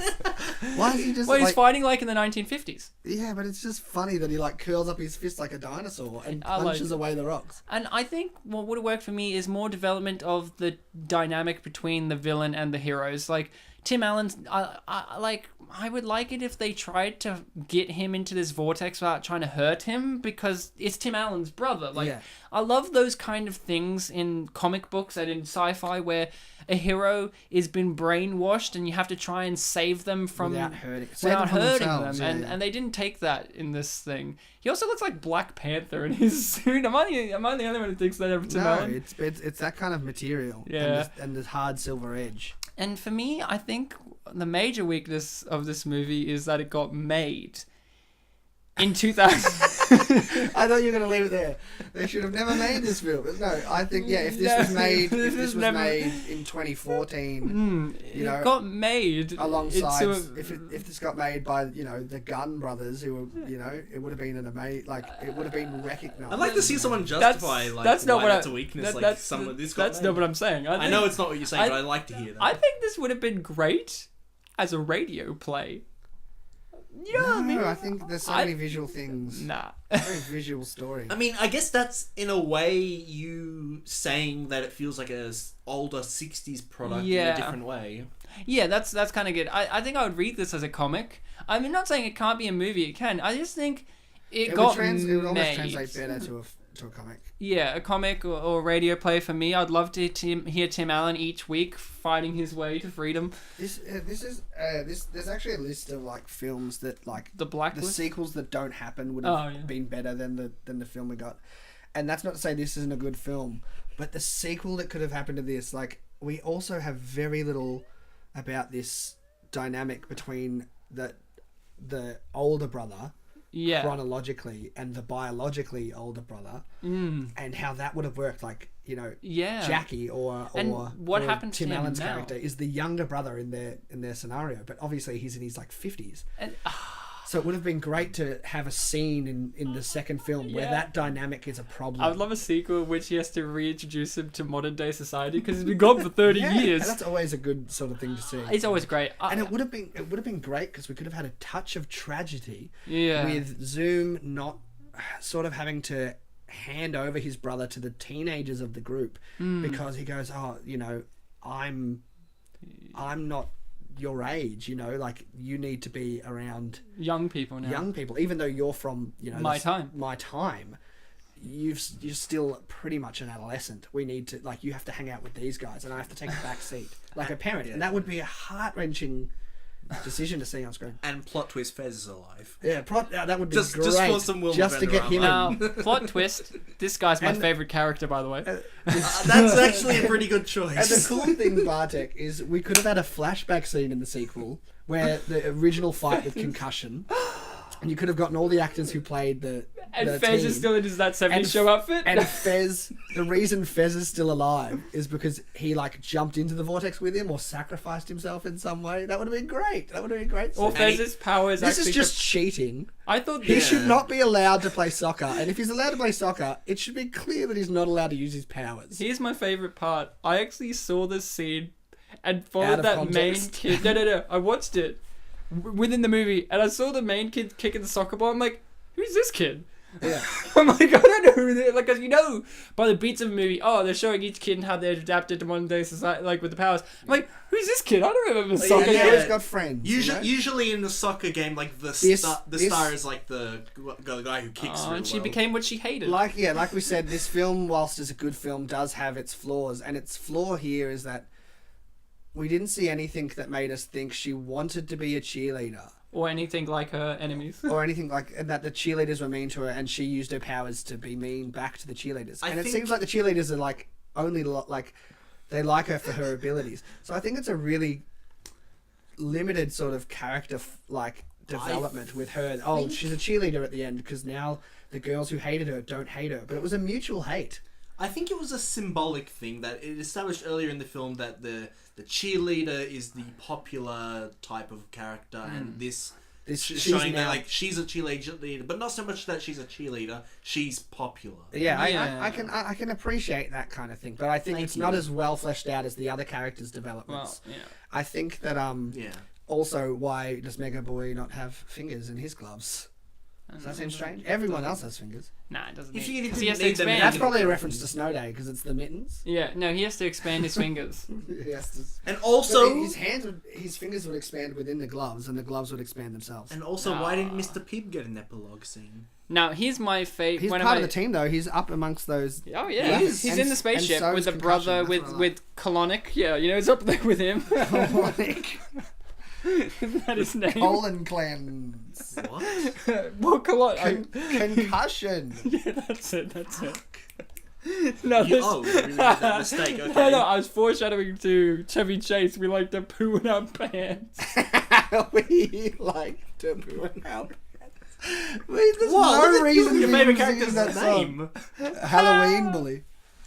No, my favorite Because at the character start was she was dressed as a Hunter. princess. No, in my Halloween, favorite was just to the remind prince you at the end. He was my favorite character in this entire film. Yeah. He was great. The kiss. He was like, oh! And he's missing all of his, like, pretty much most of his all. front All of his teeth.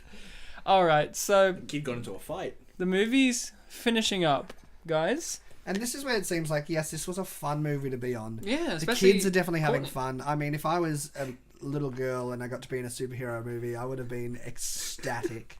We all like to poo in our pants. And then Chevy's like, alright, enough, I've had enough. Like, I started this joke, I can end it when I Yeah. want.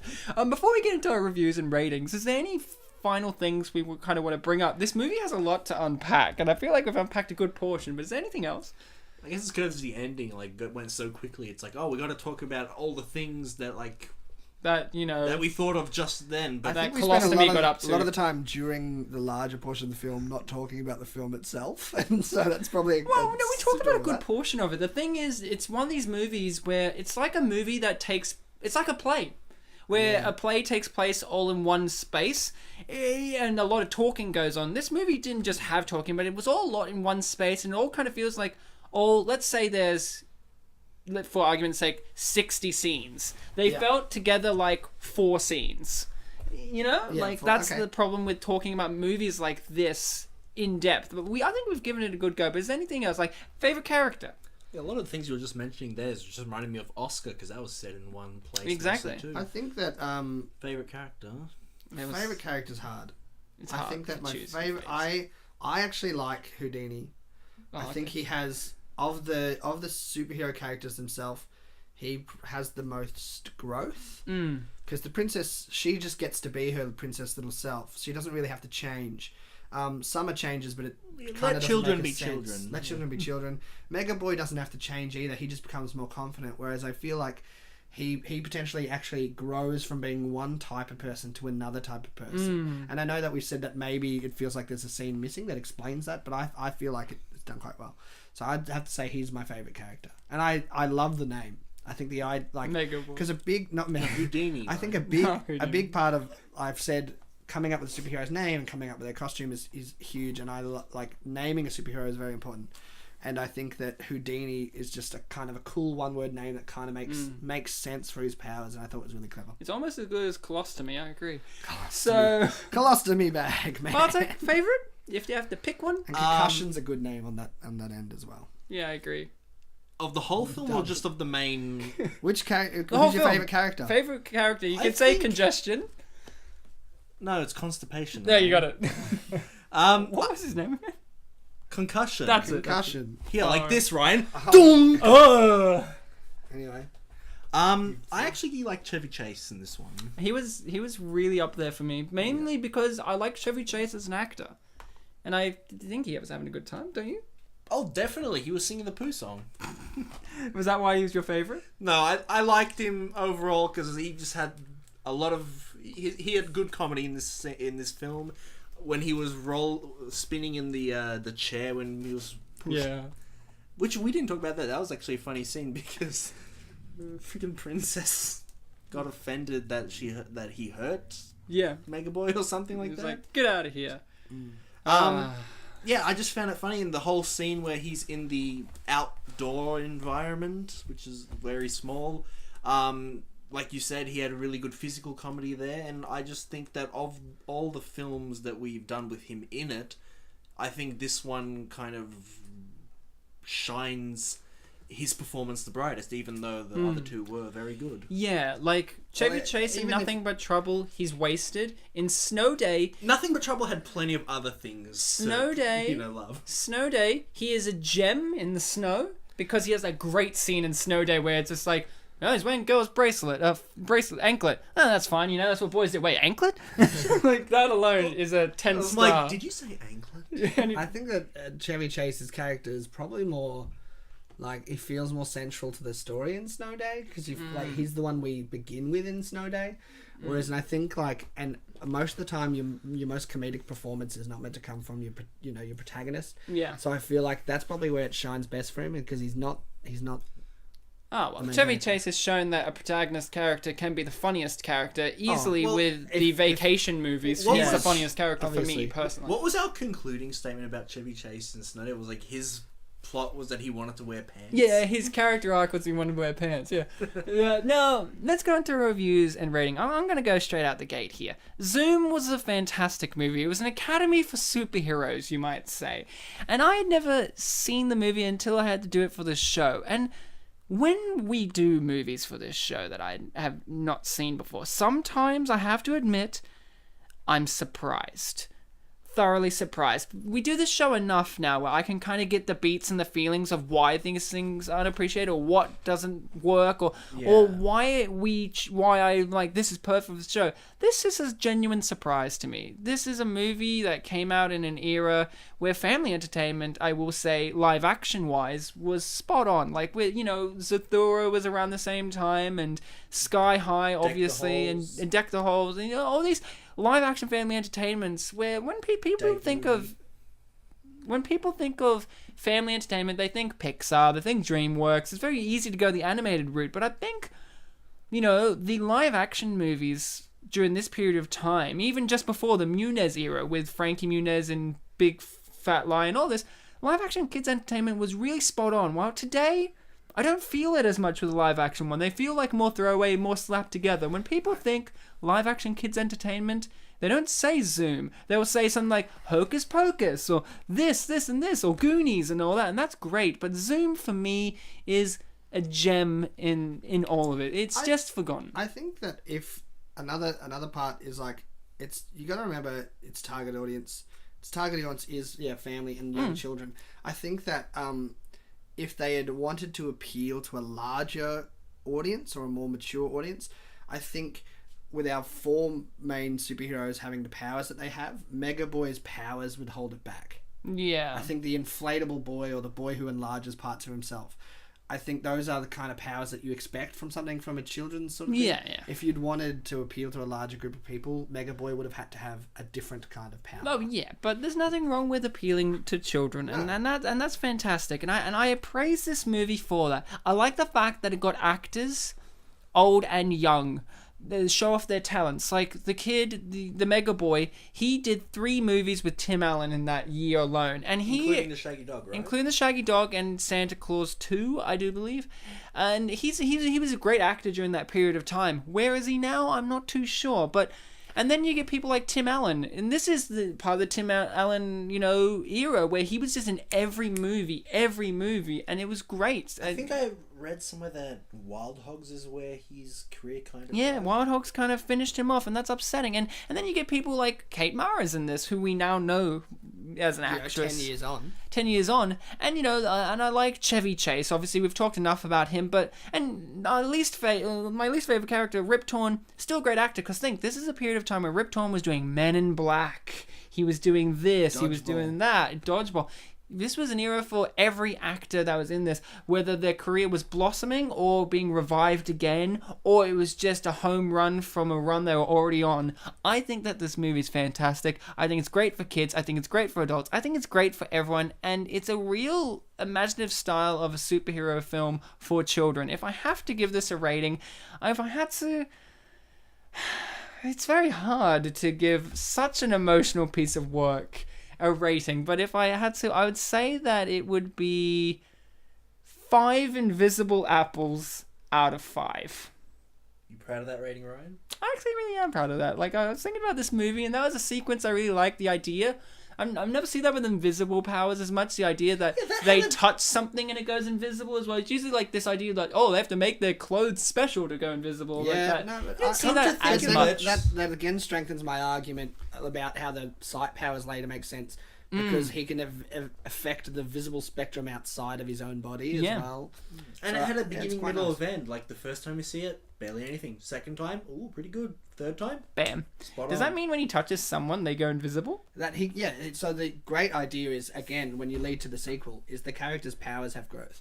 Houdini could potentially not just make himself disappear, But others. essentially make, if he got good enough with his powers, he could potentially make his entire team. Can you imagine sex with him? I was about to say that. They see him just humping air, and they're like, Houdini, and it's like, no, I swear. I was thinking more. Summer's here, and she's just being quiet to be a bitch. I was thinking more the tragic ending of if he was going to be a porn star.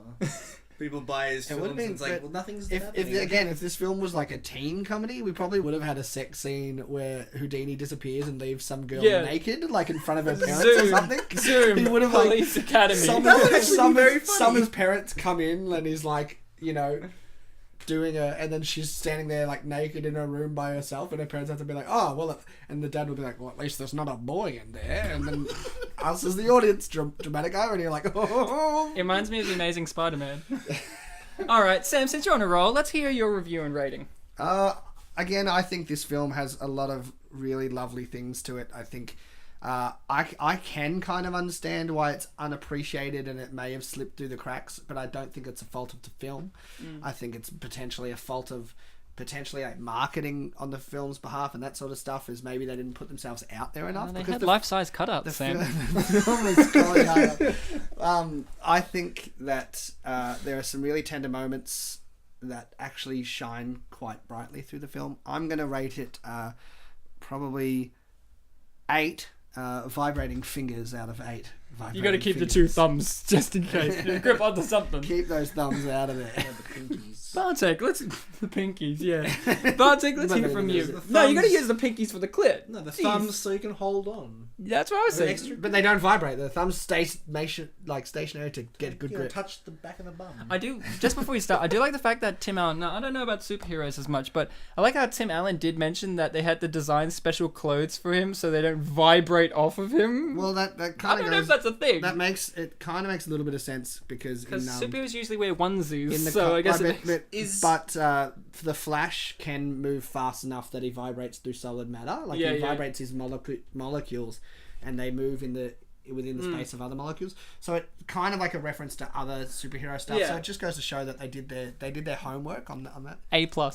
Is this image here is this the poster for the film? Yeah. Yes. If you're not in the know about like what this film is, would the fist Megaboy's fist kind of be confusing? Like, why is there just a giant fist there? Yeah, it is. Like But it's coming out also of his confusing elbow. that Tim Allen does not have a beard.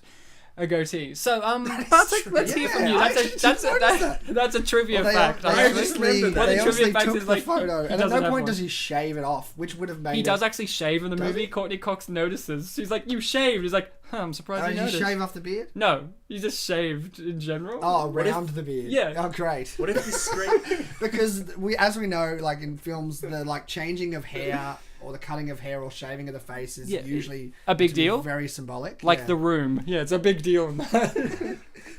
Oh, baby face. We laugh because we've read the book. Let's hear from the amazing Bartek, Um. the Houdini of our show. So this film, I've already mentioned my interpretation with regards to it being a film that wanted to take one element, one typical sequence of a typical movie like this, you know, the training, the kids, and focusing entirely on that. But also this film does other things very well too. For one thing, Tim Allen, he rocked that facial hair despite the fact that they don't put it on the poster. They could have easily photoshopped it on the poster. As Nah, well. that's too much effort. But onto Mega It's Boy. not that much effort. It's like it's probably. Let him get on to Mega Boy and his Alrighty. fist. Yeah, Megaboy's fist. Megaboy's Fisting, fist. fingering That's another thing. on a show Mega fist. on a show called Spit and Polish, which could easily be about masturbation. Or gay stuff, because Sam... or gay stuff. Could be about gay stuff, you know. No, our previous you really Sam... got onto gay stuff. Our previous guest of Sam, the gay Sam, Yeah. he commented being like, "I'm a part of a gay a kinky right. gay group on Facebook called Spit and Polish as well," Yeah. and I'm like, 'Cause "Yay!" it sounds like spitting on a dick and polishing it with your hand. and that's why you're gay. Now go on. I had a point. I'm just trying to remember what it was. You're gonna rate the film out of something out of something. Really? I hadn't even given the meat of my review yet. How I'm pretty many sure I give- wasn't up to the rating. You're giving Mega Boy his Mega fist. Boy, you're getting annoyed. You're with like, Mega I made Mega a Boy joke had a about meaty fist. Mega Boy having the facial hair. I don't know. They I was take gonna it make off, a joke like, oh, maybe the facial hair's in the poster, but it's. but Houdini's made it invisible or something. No, it's actually on the car, the little girl in the background. All right, so keep going. Keep going. I We'll just try didn't not to remember where I interrupt you. was. Jeez. I've never gotten interrupted on this show before. Okay, so I have like to get- we're saying. So I have to get used to it. Look, this film, it was definitely different from a lot of films that I have seen. Because, obviously, focusing on that one element, the third act being very tiny. But it's basically one of those films that just focuses on what it feels is important. I remember now, Yeah. I was going to mention, because we're talking about masturbation and sex and all that, this film would be really good for the inflation fetishists. You know, there's always a fetishist for something. Yep. Fetishists for remote. Is that it? No, that was just a joke, Ryan. Continue on then with your fun, with your review. I don't know what it was. I don't have you. It's underneath the chair. Oh, you motherfucker. Go on. Very good commentary, guys. You're making me thirsty with all this fisting talk. I've got to quench. Maybe it's because you're wearing long pants and got a tucked-in shirt, Ryan. Yeah, someone methinks the lady doth protest too much about being fisted. That's what I think. It's great because you've mentioned it the most. Go on. Yeah, Throughout our time doing the show, Ryan, you know, you keep talking about finger blasting and stuff, so... I learned it from Sam Noonan. The phrase. I mean, I've never heard anyone talk about it like finger blast. You learned the action. Well, which it's a is fun not fact. Sam too far Noonan off once what- tried to teach us all how to I finger didn't try to blast. teach you all. Luke was No, you Luke, tried to teach Lachlan, Luke, and myself. Well, We've all to had be- a to great be time fair, finger blasting since. Luke and Lachlan had very little idea of how to do such an act. Yeah.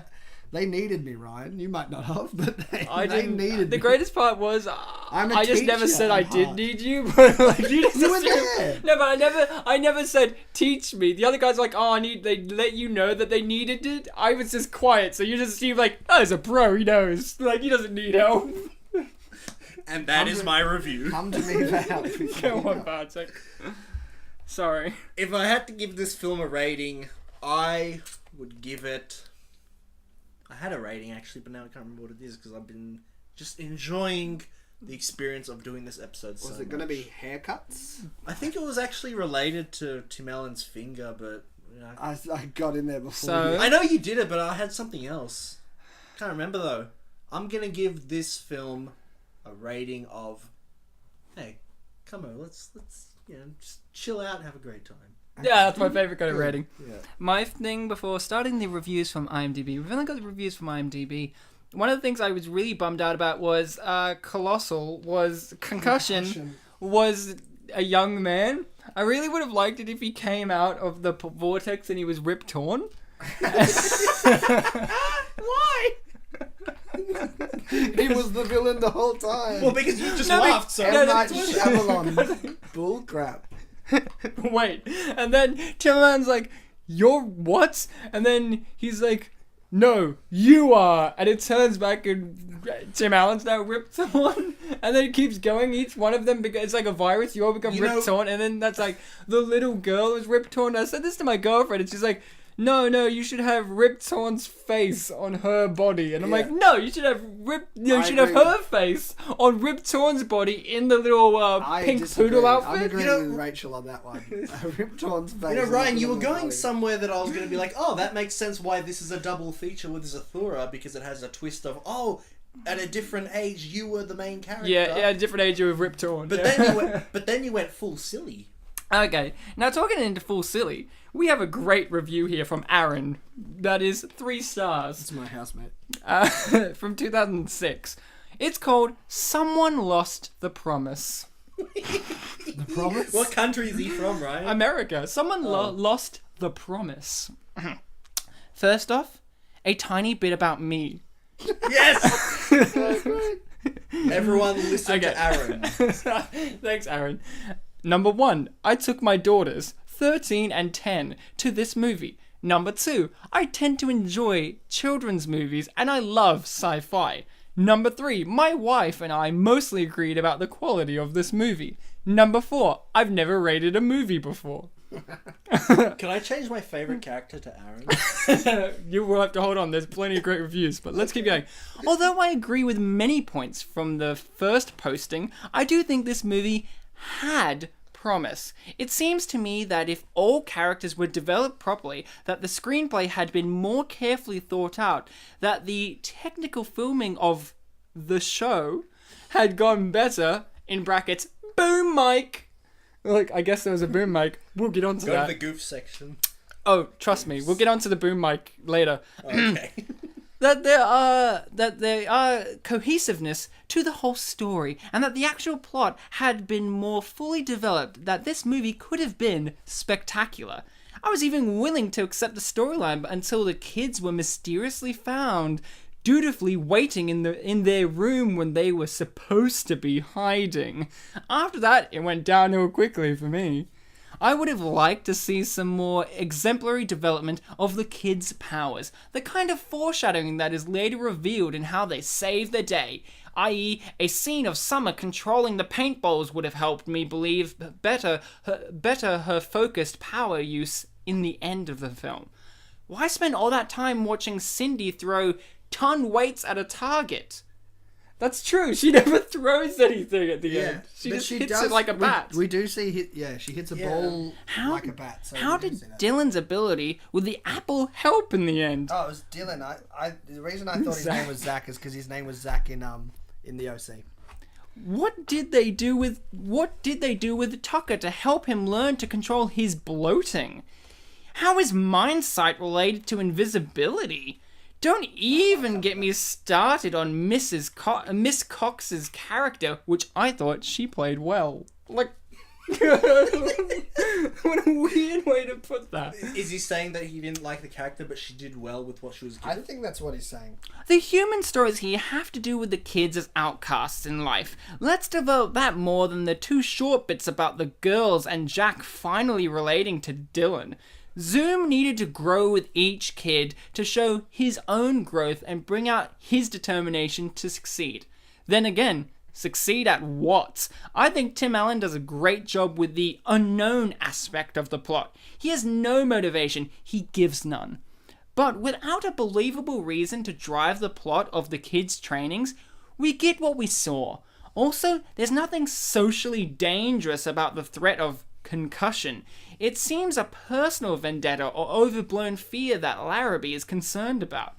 Hardly even enough to make me feel for him or his cause, and unfortunately, this movie.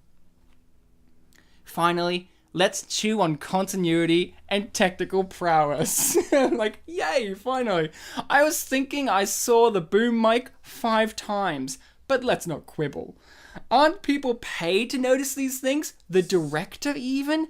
During production? Let's keep track of where the characters are and give them a reason to go/be somewhere. Let's give the characters more reason, heck, even a strategy to want to make and close a vortex. Let's see Rip Torn say the line that we watch him I'm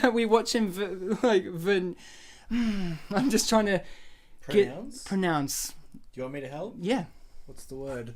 Ventriloquize. There it is. Ventriloquize. As soon as I showed it to you, I'm like, I know how to say it. Would I watch it again? Maybe just to watch Zoom stumble again and see Houdini throw another punch, or see Summer be radiant. Okay, Cindy's got the tough cute factor that can be enjoyable in moderation. Pull up a chair, why don't ya? All spelled as one word. Man, Aaron, that's... Did you love Aaron still? I think I liked him more when he was talking about himself. I loved Aaron too. Aaron had a lot of things that we also said, but he also... I think Aaron's character development could have used a bit more work. A 10-star review from Canada from 2016, called a poignant, thought-provoking social commentary. Great. That's the title. That's exactly right. In an era rampant with political propaganda and constricted thought. Oh no. This is the Bush era. No, this is 2016. This is Obama. Oh. 2016, sorry. In an era rampant with political propaganda and constricted thought, Zoom prevails, providing a much-needed look into the depravity of modern society. At the center of this masterpiece is none other than Tim Allen, the undisputed god of cinema. Through clever allegory and sublime acting, Allen's performance showcases the human race with unprecedented realism. His portrayal of Jack Shepherd encompasses a range of meaning wider than the Grand Canyon, granting the viewer ultimate resonance.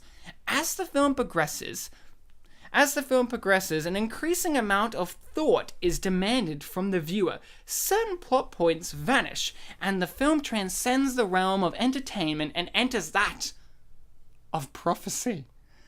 Through delicate craftsmanship and subtle detailing, Zoom manages to deliver its messages in a manner that is both poignant and subdued, leaving the viewer to ponder their very existence. Case in point, Zoom is an artistic think piece designed to engulf the viewer until the final frame of the credits, to much avail. Quite possibly the Mona Lisa of its medium.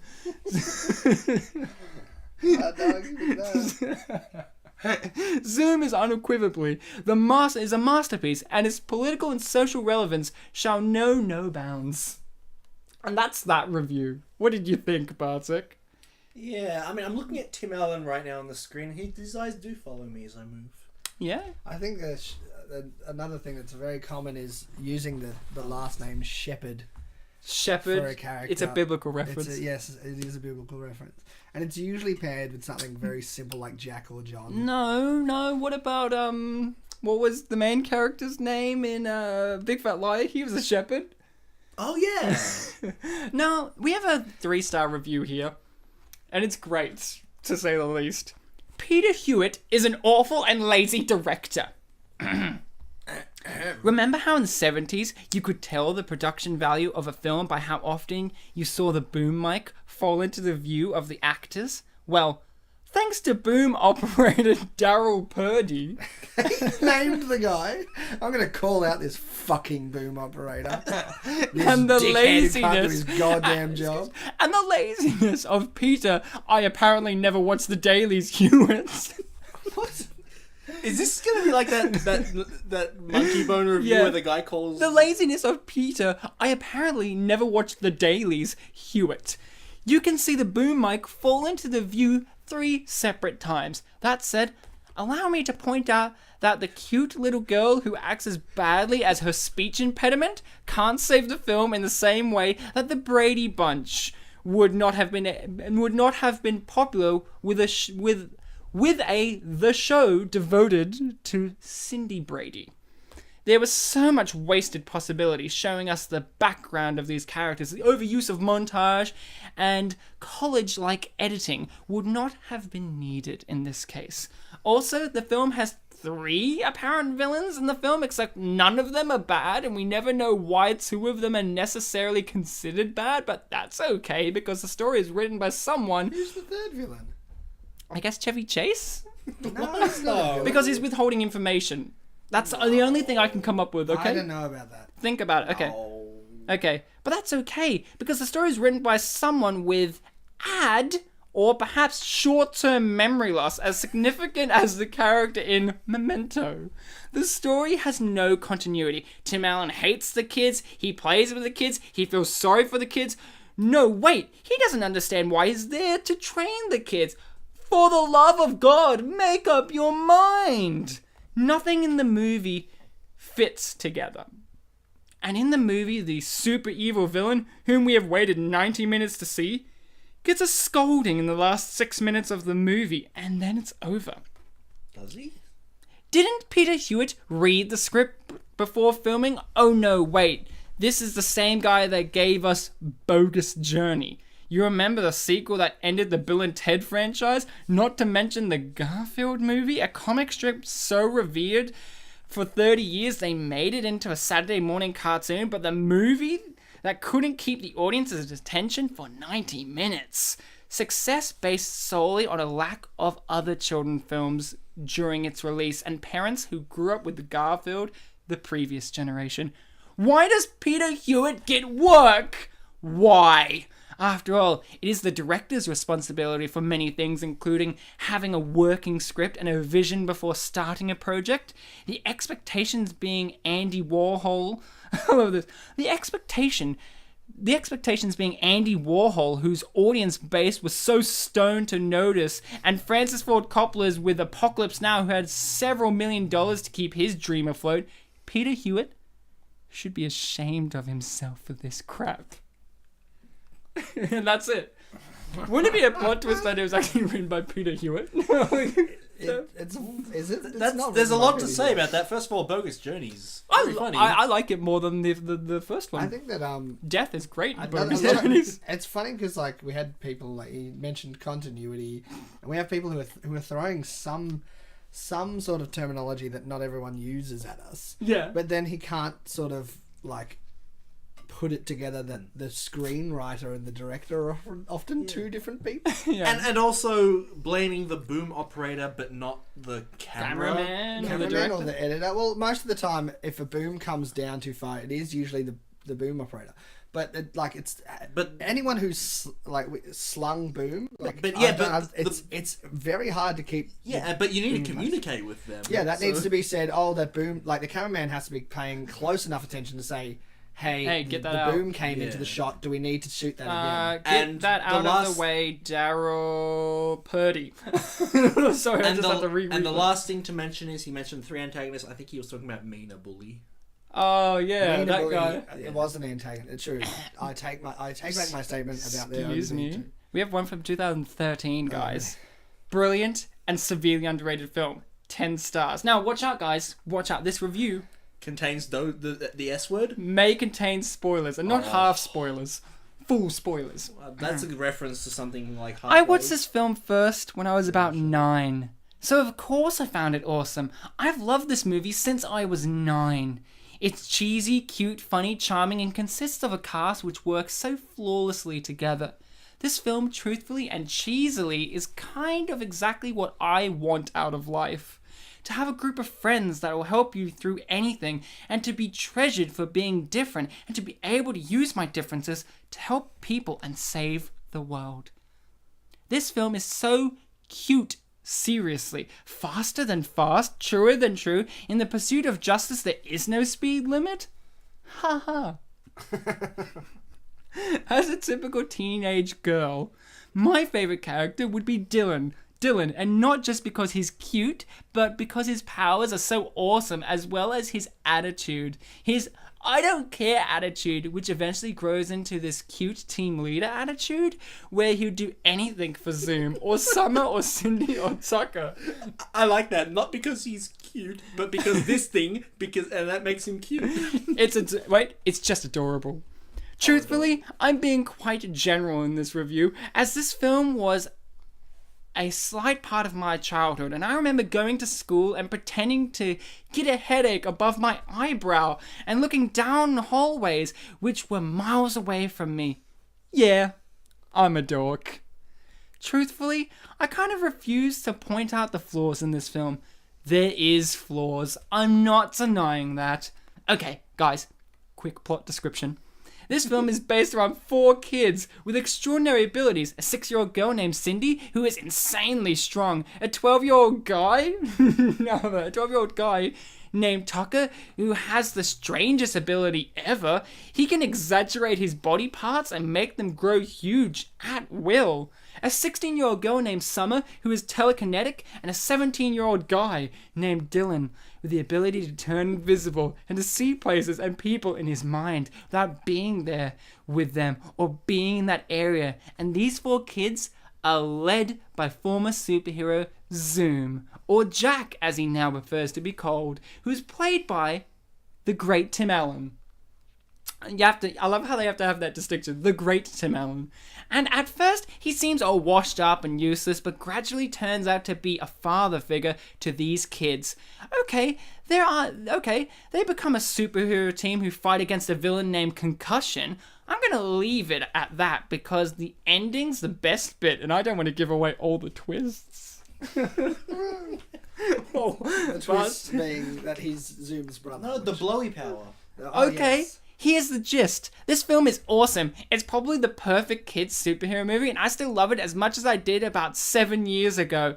To me, though, this film represents the idea that differences are what makes us amazing. This is a feel-good movie based around real themes, great music, a great cast, stunning visual effects, and a great group chemistry, which is undeniable. Watch it. How did you want to watch it after that? I often felt I felt her plight. As a teenage girl myself. Let's watch it again with the English audio description. 10 out of 10, guys. 2006, so the movie just came out, Sam. I hope this one's from Sam. A lot of these reviews, oddly enough, are from Canada as well, I kept finding. I was so worried. Awesome movie, 10 out of 10 is the title. Now, guys, contains spoilers as well, so hold on to your pants. I'm wearing shorts, though. They're pants. Oh, cool. Yeah. First of all... Hold on to your pants. That'll have to do. First of all, the only reason I went to, spelled with a number, by the way, see this movie... Shorthand saves time for everyone. Was spelled W-U-Z. That's how I spelled it in year 1. Because Dylan West, and you know what I ended up loving the whole... And you know what I ended up loving the whole movie. Although when Dylan almost collapsed in the secret hiding place, I almost stood up in front of the movie theater and yelled. But it ended up that he was okay. But he had me so worried. Another part of the movie I liked was when the audience finds out that Marsha, Courtney Cox, had powers. It totally came out of nowhere. Besides falling in love with Dylan, I fell in love with Concussion, Zoom's evil brother, who becomes good at the end of the movie. But he was very hot too. Hot spelled with 2 T's and 2 spelled with a number, of course. And that's the end of that review. Now... Very base. I have the last review here, and this is going to be a bit of a shift in tone. It's emotional, guys. You may cry. To the boy who wanted to be a superhero. 8 stars. Oh, this is already, I had some tears in my eyes watching Zoom this evening. Not because of the quality of the film, which I found good and entertaining, but because it took me back over 10 years to someone who was really into superheroes and the comic books that popularized them. The late Roy Gomez did not have a great time in the brief span he had on Earth. He and his sister were taken from their parents. I'm sorry. Does he just bring his own superhero story into the review? Oh, hold on. He were taken from their parents and placed in a group home which he hated his whole life. In the time I knew him, the one thing he always told me was how he wished he had a family. He ran away from home when he was 16.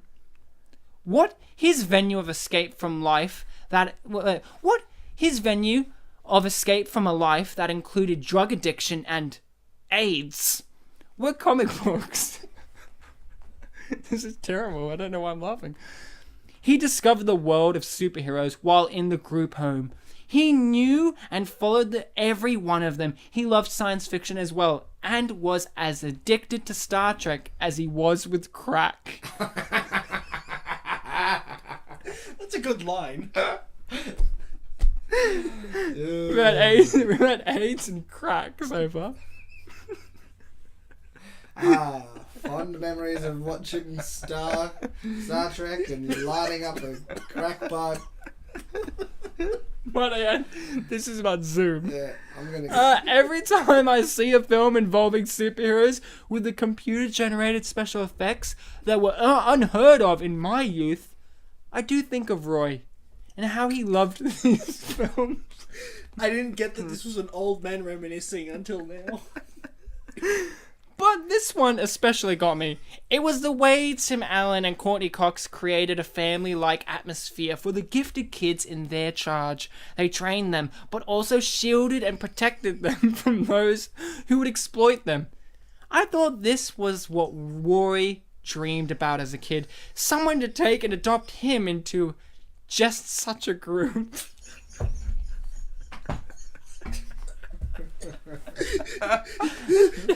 Oh, really? It's not even over. I'm sorry. Keep going. Finish it off. Okay, go. Bartek, hold it in. Okay. Oh boy.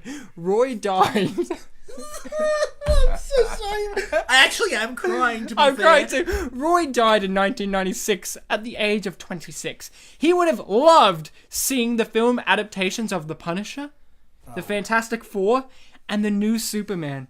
But I think he would have really enjoyed this film. So thank you, Tim Allen, Courtney Cox, and all those involved in the making of Zoom. And Roy, this one was for you. And that's it. That's touching. I have tears in my eyes for that. Alright, guys. That To was... be fair, though, Sam brought up, like, oh, is he bringing his own story? Like, oh, he's just posting his fan fiction. I thought, oh, he's gonna. He said, I like superheroes. You brought me in with a Here's bias. my superhero story. No, it was a true story.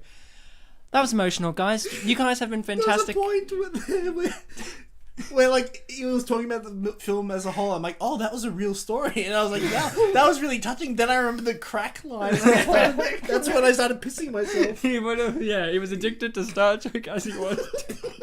Just as much. Equal levels of Star like. Sam, it is always a pleasure to have you on the show whenever we get you on.